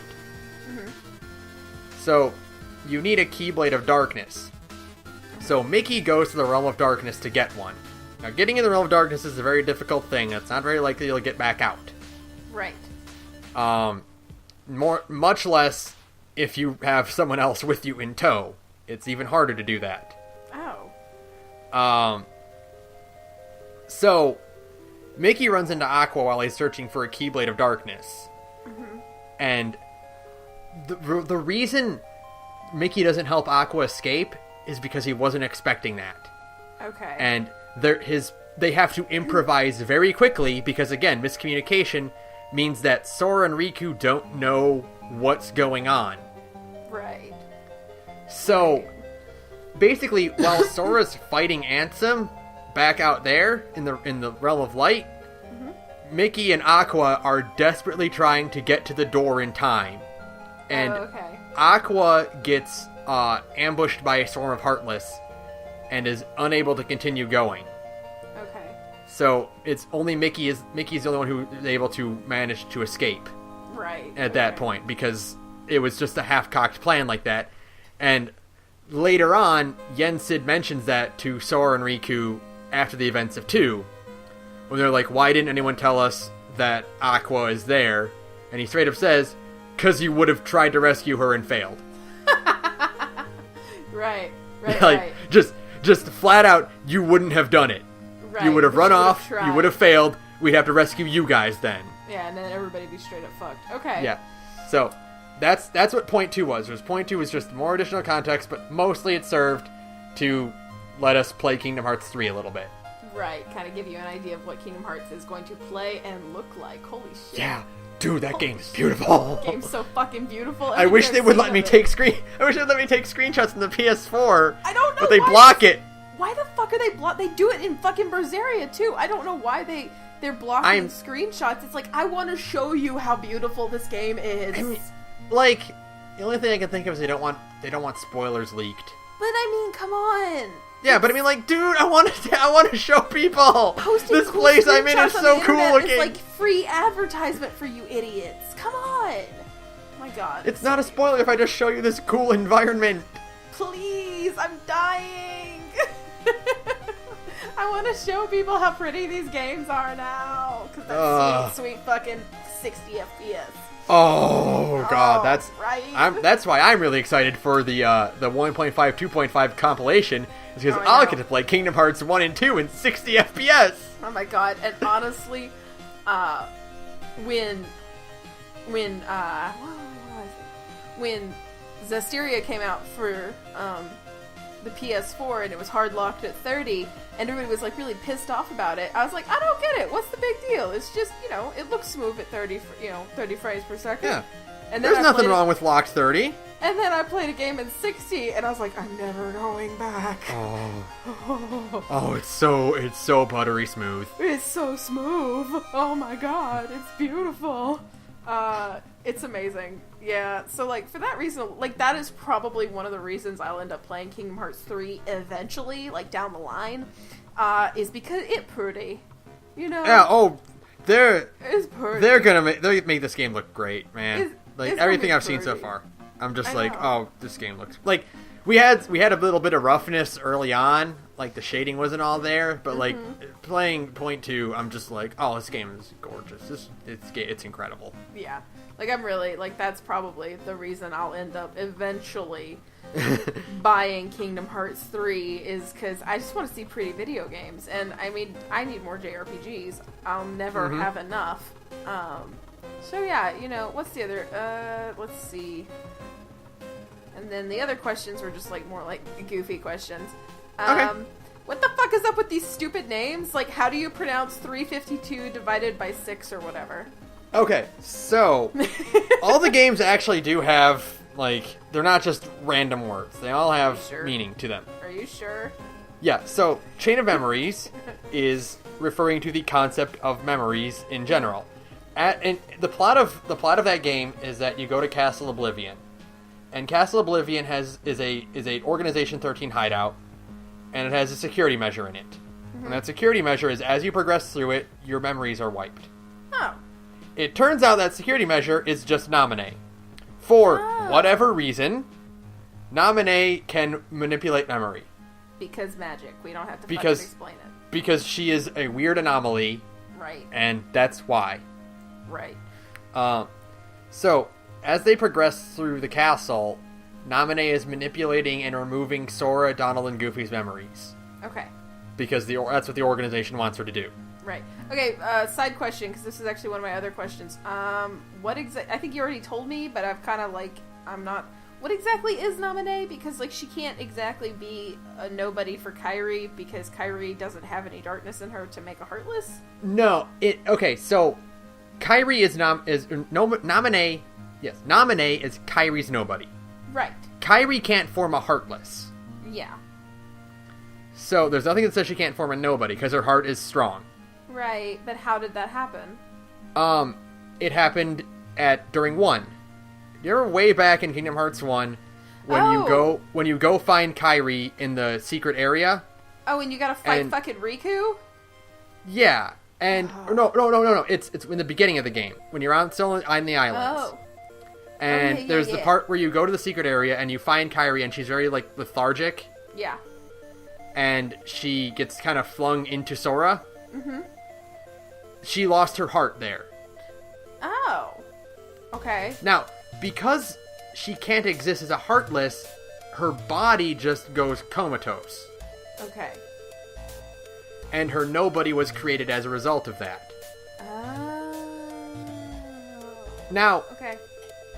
We know why Roxas doesn't look like Sora, is because he looks like Ventus instead. Mm-hmm. We don't know why Naminé looks different from Kairi. Why she has blonde hair and, is a completely different looking person like that. There's never been a reason beyond, I think, Nomura just wanted to hide that she was indeed Kairi's nobody. Which is also the reason that Roxas originally has blonde hair, is because he wanted to hide the fact that Roxas is Sora's nobody. Right. It's all for the twist. Yeah. Yeah. Right. So it's just Naminé is a special and unique and weird nobody because she's the nobody of someone who couldn't form a Heartless. Okay. Cool. So, all that to say that Naminé has memory controlling powers, and she uses that to remove Sora, Donald, and Goofy's memories of their previous adventure. Right. So, by the end of that game, Naminé agrees to restore those memories, which is why Sora's asleep for a year. And they need to put together his chain of memories. I get it. Okay. As a side effect of that, because memories are a two-way street in Kingdom Hearts, everyone but Riku and Mickey, except for Riku, Mickey, Diz, and Naminé, forget that Sora, Donald, and Goofy exist. Oh. Which is why nobody on Destiny Islands ever freaked out that their son was missing. Right, okay. Because they forgot he existed. Right. And that was part of Kingdom Hearts 2, was also Kairi remembering them. Yeah, remembering that was after he woke up, she remembered that he existed. Right. Cool. So, that's Chain of Memories. Right. Now, 358 over 2 days. Is that how you pronounce it? Yes, 358 over 2 days is because, remember, Kingdom Hearts 2 begins with 7 days of you playing as Roxas? Uh-huh. And Sora was asleep for a year? Yeah. What's 365 minus 7? Oh! Okay. 358 over 2 days is, because it's about Roxas and Xion, is both of their years with the organization. Which culminates in 358 over 358 days, because Roxas then spends a week in the simulated Twilight Town. Right. Okay. So that's that. Okay, cool. I get it now. Now, Birth by Sleep gets a little bit weirder. Okay. Birth by Sleep refers to the rebirth of Ventus. Okay. Because in the beginning, Ventus gets his heart shattered and goes comatose. Right. So he reawakens, reawakens at his rebirth after sleeping. Okay. Because after he wakes up, he starts forming his own identity again. Cool.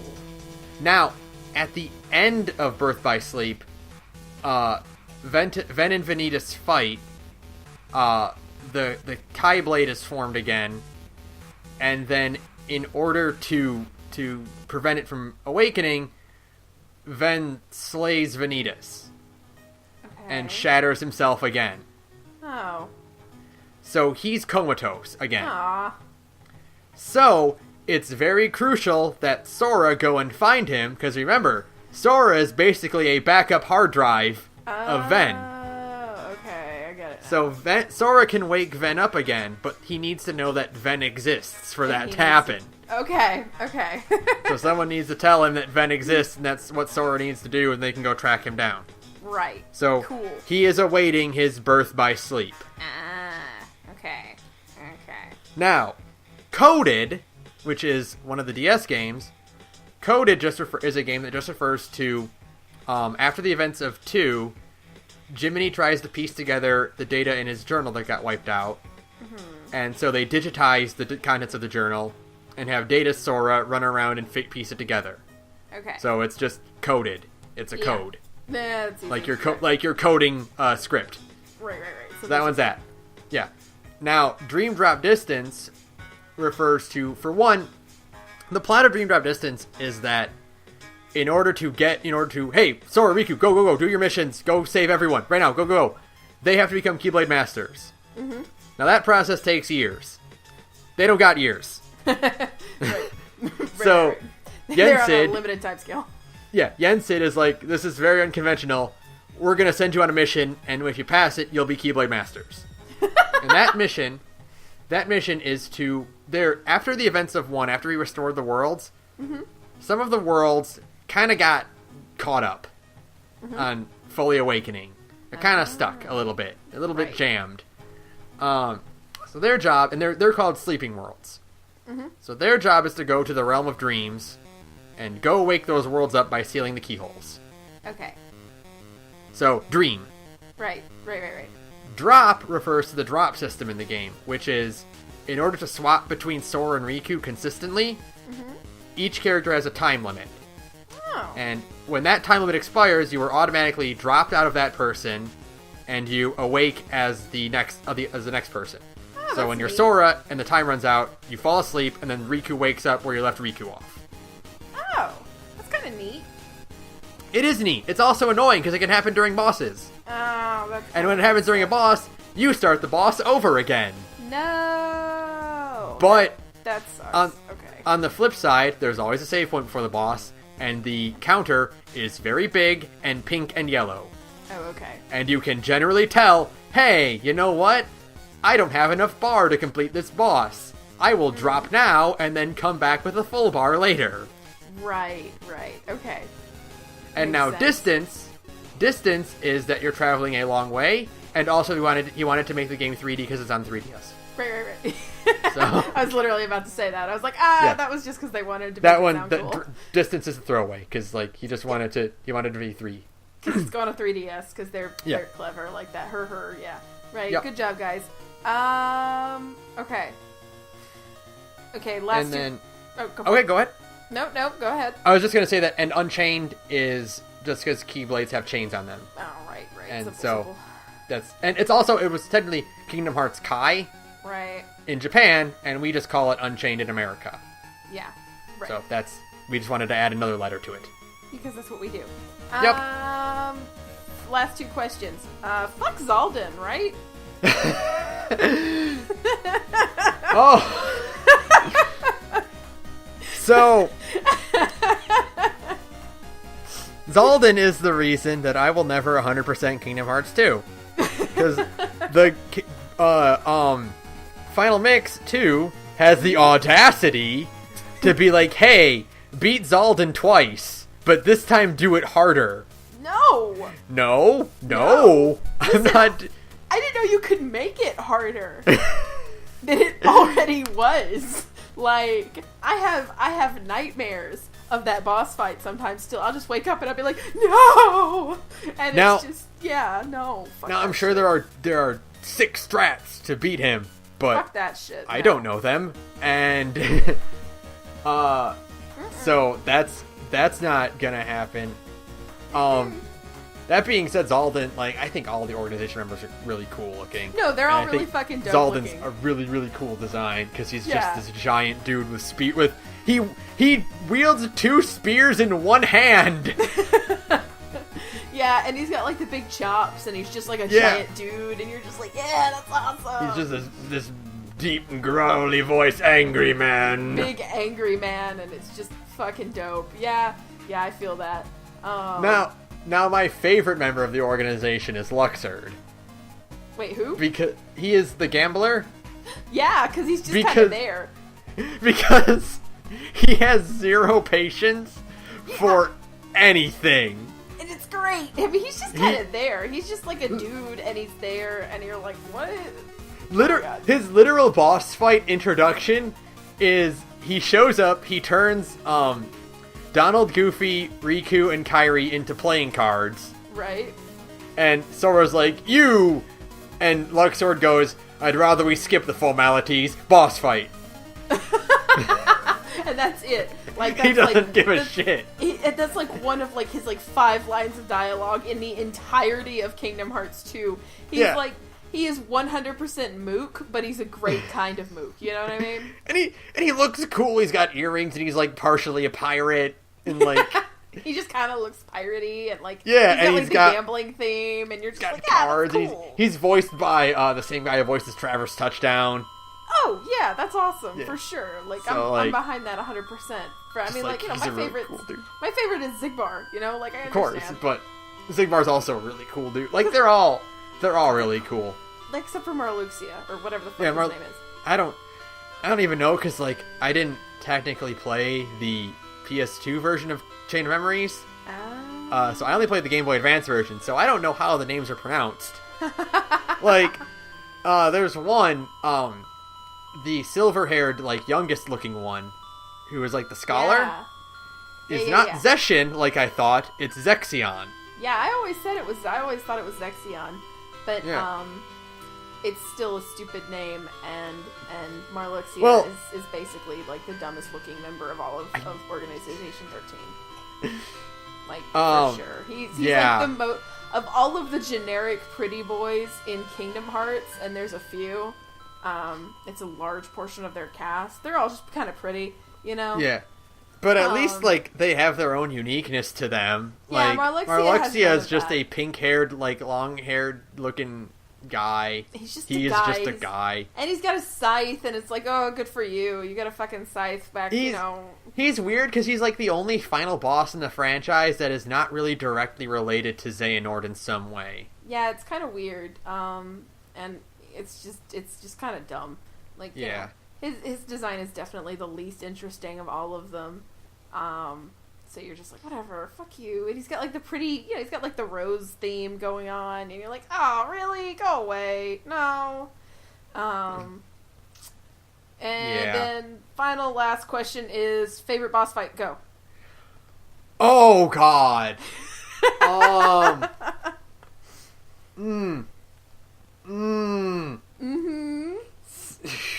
Because I want to talk about this afterwards, like when if you'll just let me gush about the game for like a half hour after you're done with your questions. Right. I love the way Kingdom Hearts plays as a series. Like, the gameplay's so good. So like, it's really hard to pick like a favorite boss fight because they're all like, there's really gotta be one that you like more than all the others, though. I'm gonna say the duel. It's a Final Mix exclusive. Mm-hmm. The duel with Roxas in The World That Never Was. Okay. You might remember there was a cutscene where that happens. Yeah. Where once you get to the world that never was, you get ambushed by nobodies, and then Sora kind of passes out for a bit, and he and Roxas have a duel within the station of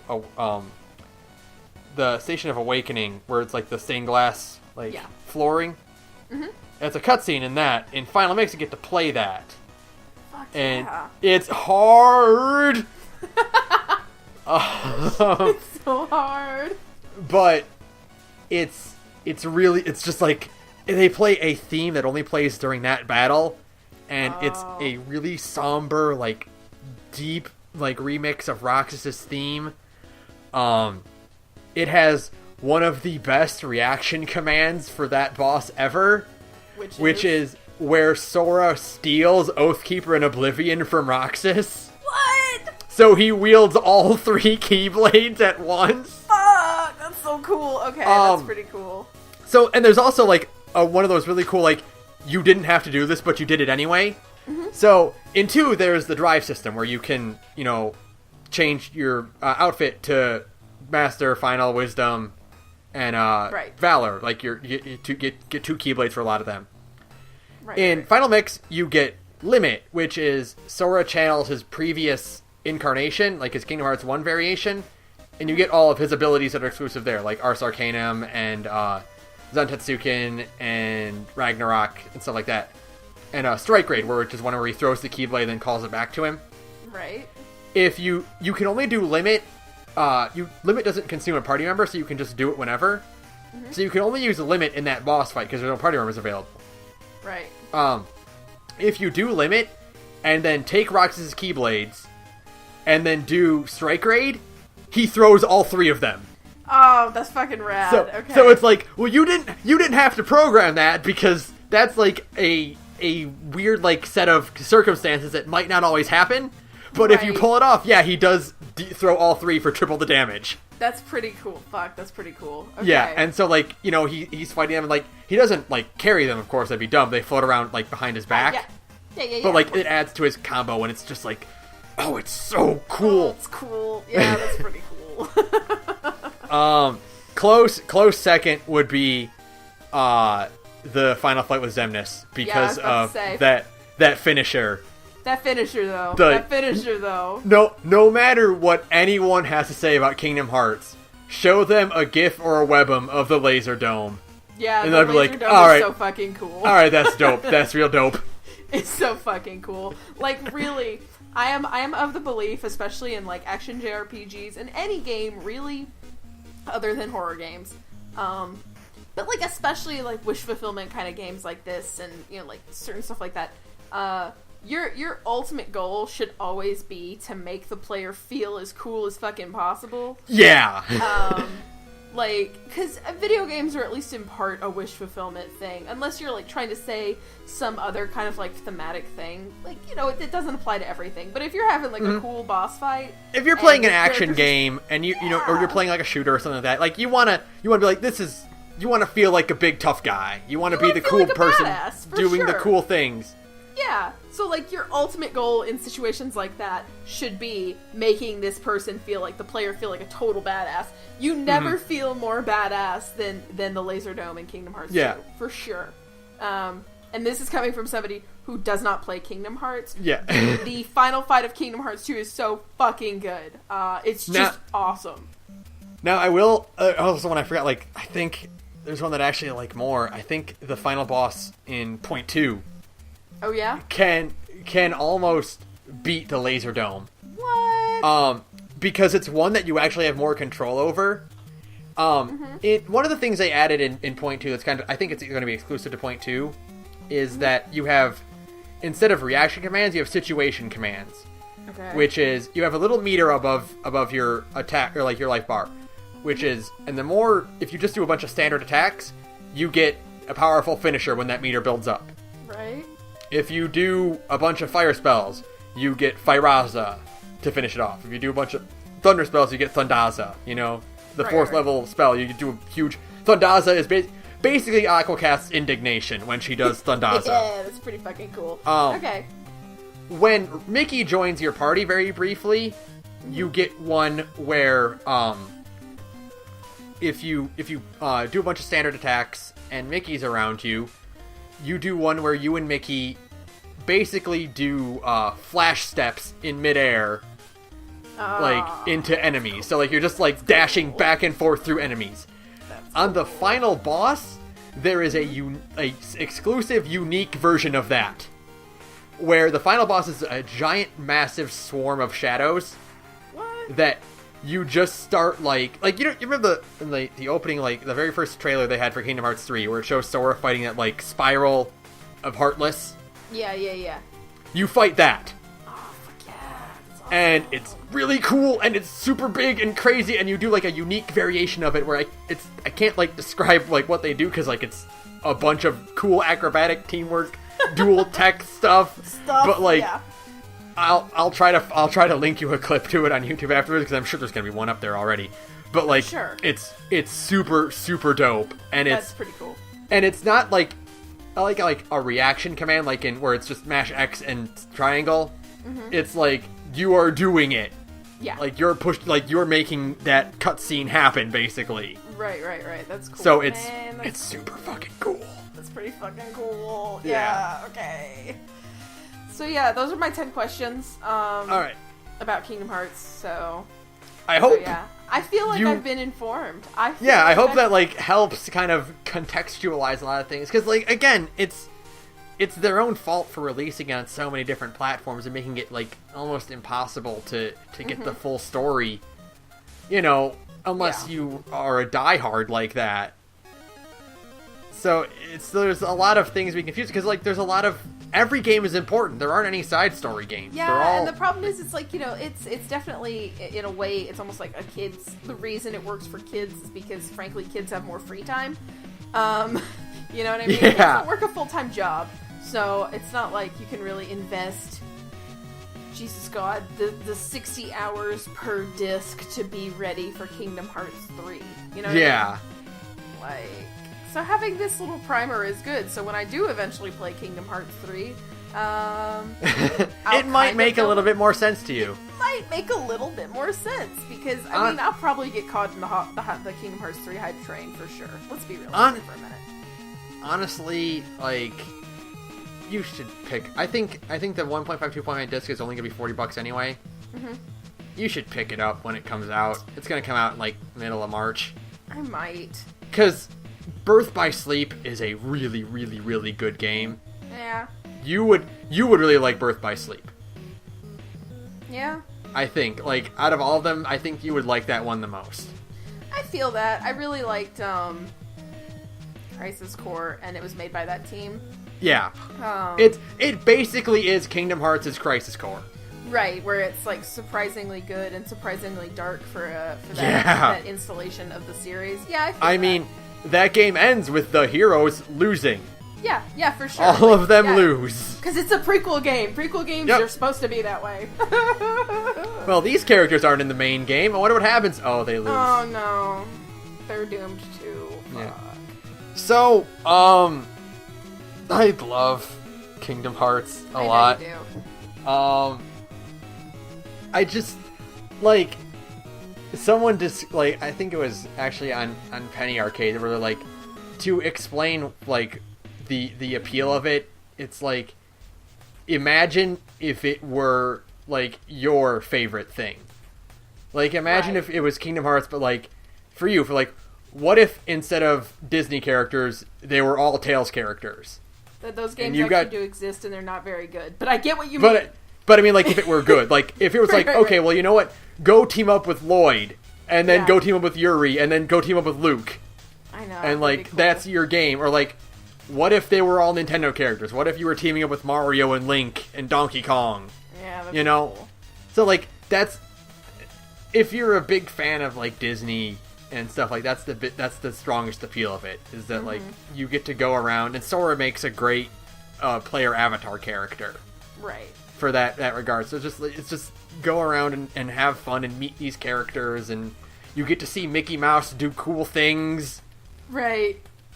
Like, I joked about it earlier with you, like, during the Exilia podcast, but, like, no, after playing Dream Drop Distance again, like, no, King Mickey is Gaius. He's, like, the coolest guy in the series, right.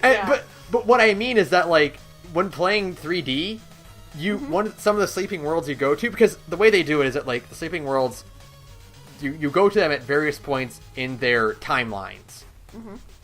So, like, that's why you can go to visit certain worlds again. It's because they take place earlier in the timeline. Right. You go to 2 worlds that are during the point where Mickey isn't king yet. Yeah. And you get an actual, like, timeline of Mickey's development into taking the throne. Right. Mickey was not born into royalty. Right. He married into it. That's so ridiculous. Like, so you meet him in Kingdom Hearts 2, you go to Timeless River, and you meet Mickey when he is just a punk kid. Right. Who works on Pete's boat. Right. Then in Dream Drop Distance, you go to the Symphony of Sorcery, where you see him being an apprentice sorcerer, the Sorcerer's Apprentice. Mm-hmm. And then you go to the Land of Musketeers, where you see him learning how to sword fight and being an adventurer with his companions Donald and Goofy, where he meets the Princess Minnie. Right. And then you played Birth by Sleep, which is 10 years before that, where he is the new king of Disney Castle. Right. And he's learning how to wield the Keyblade because he has both magic and swordplay mastered. Right. So it's like, it's one of those, like, you didn't have to do that, but you did anyway. Like, okay, Mickey's a king. We can just accept that. Of course he's the king. He's Mickey Mouse. Right. If he's going to be anything, if he's going to be anything in the Disney canon, he's going to be the king. Right, because he's Mickey Mouse. He is in charge of the Disney canon, like the Disney canon. And so you're just like, okay, well, he's always been king. No, he married into it by marrying Princess Minnie, and before that, he was an adventurer. Right, that's pretty awesome. So it's just, like, really cool. Right, that they even bothered to kind of, they even bothered to explain all of that, yeah. Yeah, and, like, so it's just, there's a lot of, like, you didn't have to do that, but you did it anyway going on in these later games. And I love that, like, they're starting to call out a lot of the, like, kind of things that Kingdom Hearts gets, a lot of, like, crap for. Mm-hmm. Like, being complicated is Dream Drop Distance has story synopses for all the previous games in it. And a glossary that explains a lot of the terms they're throwing around. Right. Because they're like, we know, you might need a little help, so here you go. We know what we did. It got a little crazy. Sorry, we imagined a little too hard. There's a cutscene where literally a character very briefly mentions the events of Coded, just so they can put the coded synopsis after it. Like, it's awesome. Maleficent and Pete go attack Disney Castle. And they're like, we want, they're doing it basically they did unwittingly at Xehanort's behest. They're like, the tides are turning in darkness, so now's a good time to strike. Right. And at one point, Maleficent's like, I want the data from that data sphere. Oh, okay. Well, now they can give you a synopsis for Coded. Right. Okay. That's awesome. Also, the fact that Sora being friends with everyone, like, immediately, plays right into Xehanort's hands. Yeah. Because in 3D, he wants Sora to be the 13th vessel to round out their numbers, because if you take Sora out of the equation, he's like the central focus point of all of this, and because he has such close ties to everyone gets weaker if Sora's out of the occasion. Right, okay, yeah. So like straight up Zigbar like calls out like, yeah, your friends are your power. Yep. Perfect. That's what we needed to hear. Right, yeah. Right, that's pretty cool. Like, yeah, I feel it, you know? It's like, I get the appeal of the series. It's not like, it's not like the highest priority for me, but like, I get it. You know what I mean? No, and I'll admit, it's goofy and it's gets really cheesy and schmaltzy at some point. Yeah. But I mean, like, everybody likes some kind of weird, cheesy, schmaltzy thing. Like, yeah, exactly. exactly. It has a good heart, you know? It really does. And like, and like even when you meet the World Ends With You characters in 3D, like Twerry is a very like, it's a much more not Kingdom Hearts game. Yeah, it is a very like not depressing, but like pessimistic game. Yeah, for sure, more cynical. Like, yeah, way darker, and so like it's really great because Sora hangs out with Neku. Oh yeah. And Neku has no patience for Sora being a goofball. No, like and it's interesting. Like, I'd like to play, I kind of just want to see the World Ends With You world, because, I mean, I played The World Ends With You, and I really enjoyed The World Ends With You. And yeah, I just, Like, there's a point where they're introducing themselves, and because they kind of lampshade the fact that no one in the game has like a last name except for the Disney canonical characters. Right. So like, Sora introduces himself, and then Neku says, "Yeah, I'm Neku Sakuraba," and Sora goes, "That's a mouthful," and Neku goes, "It's really not." Okay, that's pretty cool. Yeah, like, I get it. Like, I get the series' appeal. It's not, it's not for me. Like, not too much. No. Like I said, just for, like, the nostalgia factor alone, because I was so excited for Kingdom Hearts 2, I will play 3. Like, you would have to, nothing can stop me from playing Kingdom Hearts 3, but it's never coming out. I've always... Kingdom Hearts 3 is, like, I will not believe Kingdom Hearts 3 is coming out, even when I'm actually holding the game in my hands. I will have to actually physically have it inside of my PS4 and working and playing before I admit, and I'll have to play it for like 5 hours before I go, okay, Kingdom Hearts 3 is actually coming out. Kingdom Hearts 3 is Death Stranding. Kingdom Hearts 3 is Death Stranding. Like, I won't actually believe it's Kingdom Hearts 3 until I'm like really, really sure of it. Like, no. Because otherwise I'm just still like, it's been a really long time. Like, Nomura came out and he's like, yeah, we announced it too early. Oh, really? Really? You announced it too early, you think? Really? It's been like 4 years since 2013. E3 2013. Yeah, it's been 4 years. It's been 4. It's going to be 4 E3s. I mean, I'm a fucking better be at E3 2017. I mean, Persona 5 was announced pretty much at around the same time, so... Persona 5 has had 4 release dates in the span of Kingdom Hearts 3's development. Why do we play video games? Why do we do this to ourselves? Why do we do this to ourselves? They never come out. They never come out unless it's Tales games, because thank fuck, those have the decency to come out on a decent release schedule. You know what I mean? Mm-hmm. Because everything else is just going to take its fucking time. Persona 5 is never coming out, and Kingdom Hearts 3 is never coming out. No, and neither is the Final Fantasy 7 remake. Never coming out. No. Nope, never. But still, I love these games, I get it. I do. They're just, like... I'll always, like, go up to bat for Kingdom Hearts. Like, I've been playing this game since I was, like, 12. I know. And I'll never get sick of them, man. Bring it on, Sora's honestly one of my favorite protagonists in video games. Yeah. Like, I just love that, like, he can go from being a total, like, idiot goofball to being one of the scariest people to fight ever. Right, like this really friendly, complete and total badass. Yeah. Sora is exactly the way you should play a lawful good character. He's a paladin. Yeah, he totally is.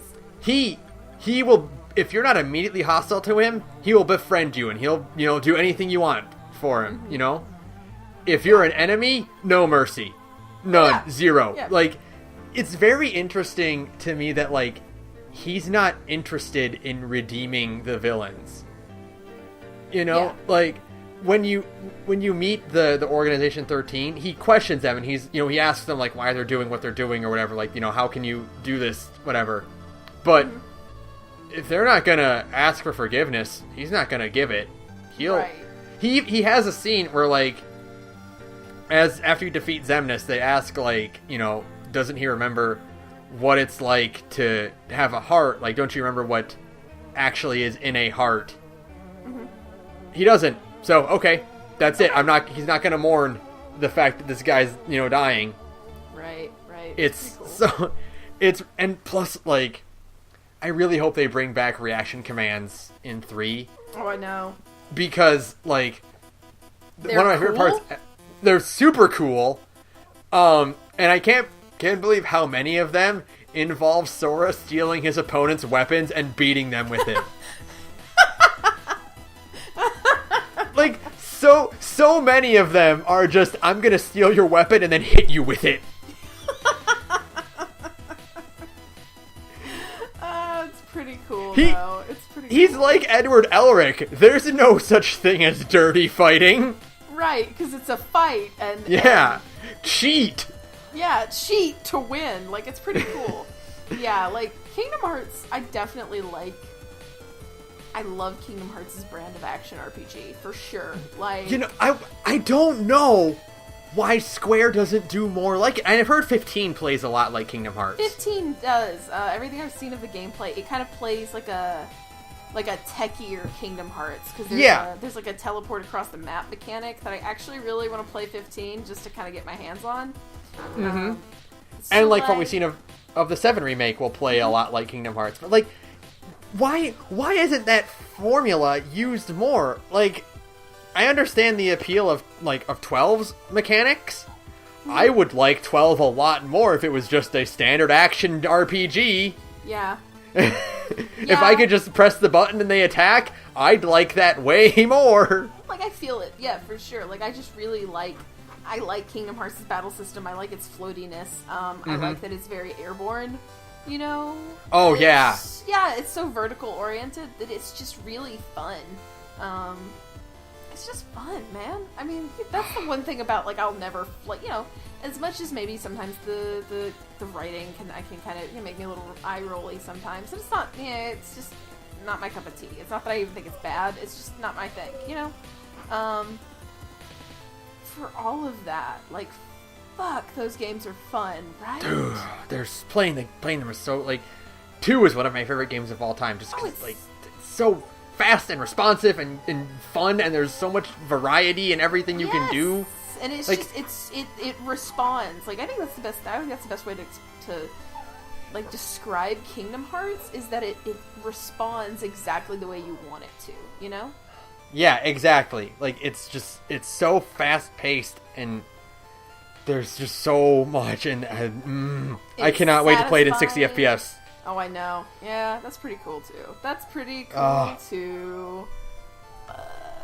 Like, I played Kingdom Hearts 2 like 5 times. Like, I know it's weird because I don't really remember anything, but it was 12 years ago. Give me a break.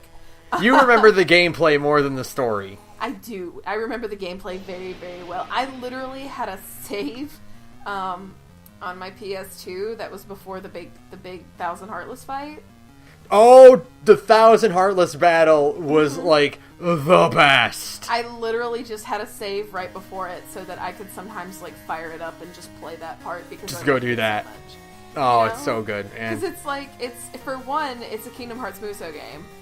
Yeah, that's like all the that's 1,000 Heartless pretty part. much what it is. That's exactly what it is. It's just a Kingdom Hearts Muso game, and frankly, there's enough characters in Kingdom Hearts that I don't understand why they haven't made a Muso game yet. Dude, I would like. I know. I would play the shit out of that. No, like frankly, not even so that. would Like I. even like a Final Fantasy Muso that has Sora and Riku in it. That's Dissidia. Oh, okay. It is, Dissidia like, is kind of a Muso game, I think. No, Dissidia's like a weird fighting thing. Oh, dang. But- that sucks. But that is getting a PS4 port, I think, so that'll be pretty Is it cool. finally? Yeah. Okay, well, that's good for it. I just really would play the shit out of it.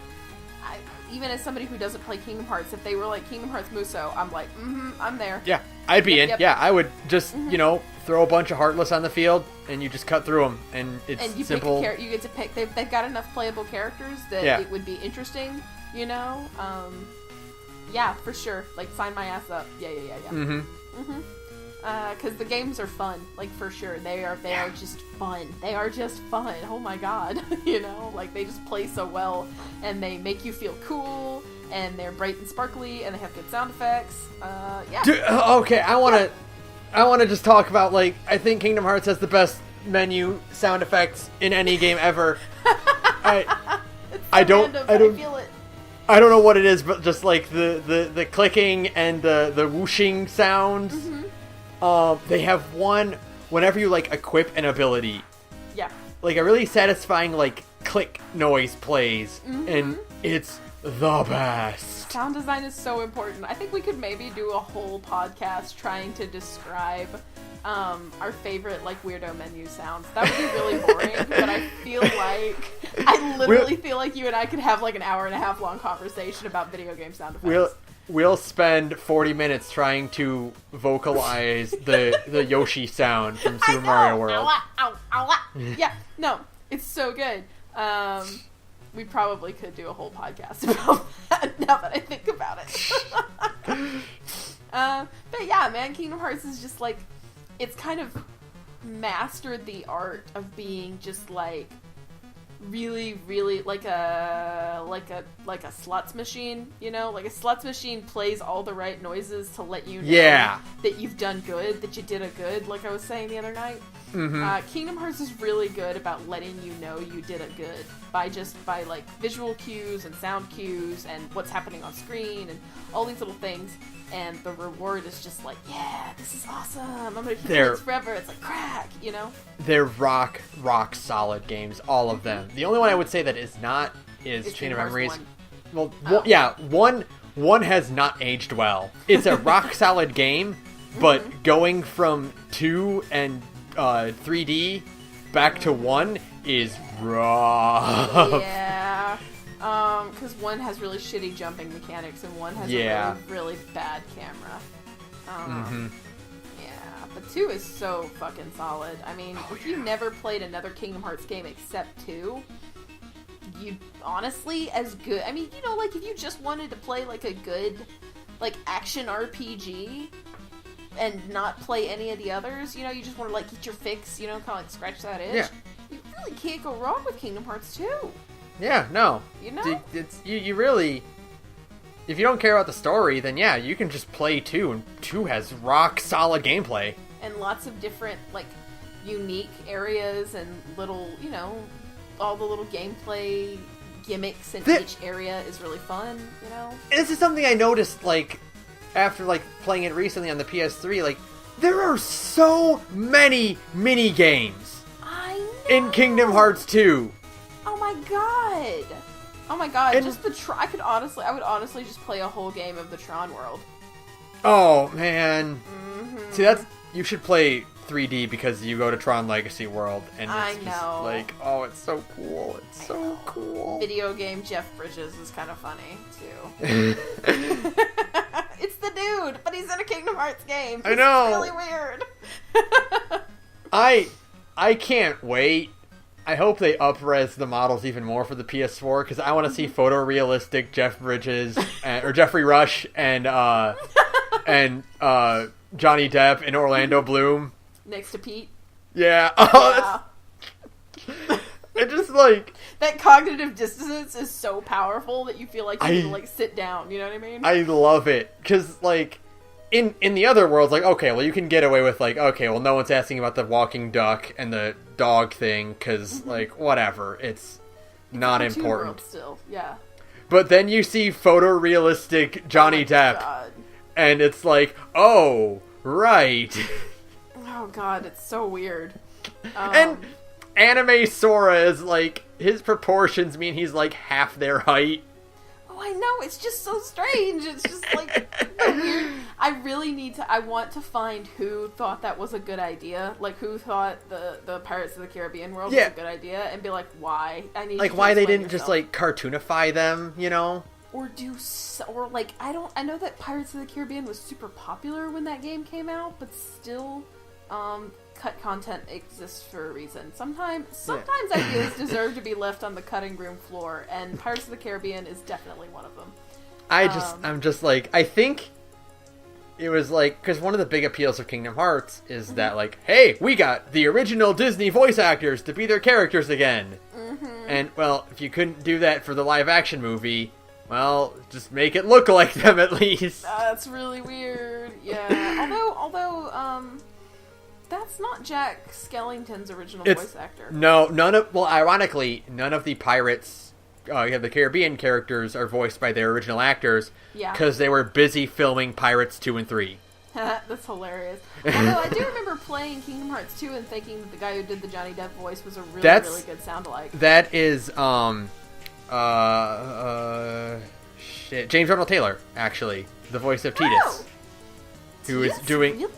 Yeah, who is just crushing it. Wow, that's really impressive. Yeah, as Jack Sparrow, like... Because he did a really good impression, yeah. Yeah, they all did.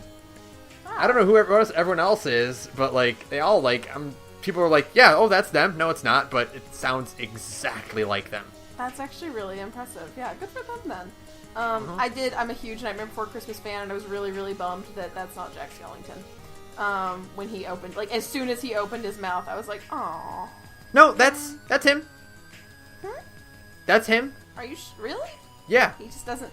Oh, it's because Danny Elfman did Jack's singing voice. Yes, Danny Elfman did the singing voice, and I can't remember the other actor's name. Someone else did his. He doesn't speak a lot in the movie. It's mostly singing, and I think that's what threw me off is when he actually spoke. Yeah, I was like, oh.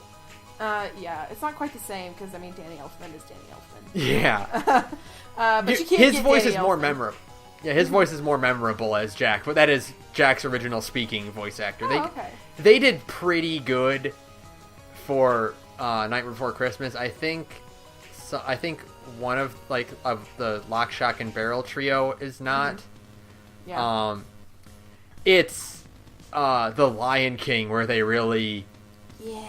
That Lion King barely has anyone in it. Yeah, but that's because they were a lot of, like, I mean, you know, actors. Yeah, they were a lot of big name actors in Lion King, and, like, a lot of their supplementary material for Lion King is voiced by different people.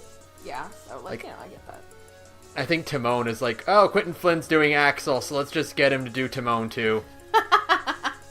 Quentin Flynn. Quentin Flynn, a man who has played the same character in 2 different franchises now because he also plays Reno. Yeah, Axel, like, straight up, Nomura said that Axel is basically, I wanted to put Reno in a different game and see what would happen. Exactly, and I think that is hilarious. And so no wonder he's the most popular character, it's because he's Reno. He's Reno, and I mean, everybody loves FF7. Come on, you know? So yeah, that's Kingdom Hearts. It's That'll do it, I think. Do you think? I mean, we could probably talk about the music, but I know that the music is a whole other podcast, probably. Yeah, I mean, we should music talk about and sound. video game soundtracks at some point. We should. I mean, I will say that Yoko Shimomura is amazing, and oh my god, right? I've loved everything she's done. I know. And she's great. Yeah, we could probably do a video game music. Yeah, podcast totally. at some point. Yeah. Okay. There's more I want to talk about, but like, you know, I can't think of specifics right now. Yeah. I'm actually really impressed we managed to talk for 2 solid hours about Kingdom Hearts because I mean, yeah, there's a lot to Kingdom Hearts though. I mean, I could go on, but like if you had more prompts, like I could keep going forever, but there's just so much that I can't think of anything else. I couldn't think of any other really good questions. Like everything else kind of came up in the explanations for the questions I did have, you know? Mm-hmm. So like it all worked out in the end. Because really, like the major questions are like, what the fuck is going on? Why are there 700 Soras and why are there 700 Ansems? Slow the fuck down, you know? And like in answering those questions, you kind of get a good like explanation of what else is going on. You know what I mean? Yeah, exactly. It helps fill in the blanks that way. So maybe we'll do a revisit when the compilation comes out, or when 3 eventually comes out. We'll most definitely do a podcast on that, unless we're too old to do that anymore. We'll be like 70 years old in like a retirement home, and we'll be like, get the podcasting material out. We gotta talk about Kingdom Hearts 3. Right. Like, you know? Nomura, Leonard Nimoy died, okay? And Corey Burton doesn't have long, okay? Chris, you gotta record their lines before all of them die. You have to hurry, okay? We're running out of time, so... We're running out of time and people. We're running out of voice actors, literally! Get on with it! So, the older Disney movies, we're going to lose those characters! Oh my god. Get on it! Hurry it up, Jesus Christ! And while you're at it, put on FF7, come on! Oh man, 3's gonna be so good though. Like so good when it point 2 ends with basically it could have just flashed "Get hype for 3" over the ending cutscene of point 2. Because it's like Mickey and Riku are gonna go to the Realm of Darkness and rescue Aqua, and they're carrying suitcases which contain their Kingdom Hearts 3 attire. Oh my god, that's awesome. And then Kairi and Lee are gonna train to use the Keyblade, and then Sora's gonna go rescue Ven. Like, get hype! We're doing it! Get hype for 3! Yeah. Oh, that's awesome. Okay, all right. We've got our Kingdom Hearts podcast. All right. Do you feel better now? Do you feel good now? I feel really, really good now. I'm glad. Now I'm gonna go play 2 again. No, I'm not. I'm gonna play Berseria like you want. Yeah, you are. I'm gonna fucking come to your house and make you play it. Just show up at your house tomorrow morning and be like, hey, time to play Berseria. I have to work. No, you don't. I know. You have to work. I don't. I'm taking tomorrow off. Are you really? Yeah. Oh, man. I need a breather. So. I wish I had thought to do that. I could play more video games that way. Oh, well. Okay. That'll do it for us. Thanks to Visager for use of our background music. Link to his work in the description. If you want to yell at me about Kingdom Hearts, and I'll gladly take all of it, you can send us an email at thegorgepodcast@gmail.com, or you can send us a message on Twitter at thegorgepodcast. I think we're on break next week, and then whatever. I'm not going to do that anymore because every time I do it, I'm wrong about the schedule. We always like whenever I announce we're doing something to schedule, we always change it next episode because something comes up. I know, right? Because we get too busy playing other video games. Yeah. I will say that we're gonna try to stream Resident Evil 7.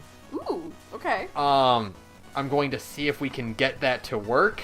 Right.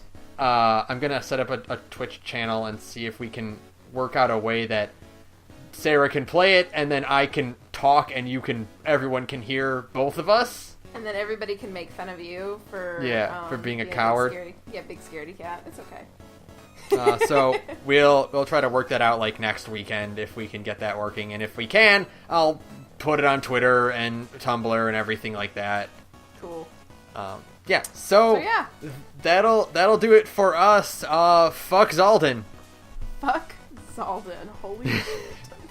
Good night, everyone.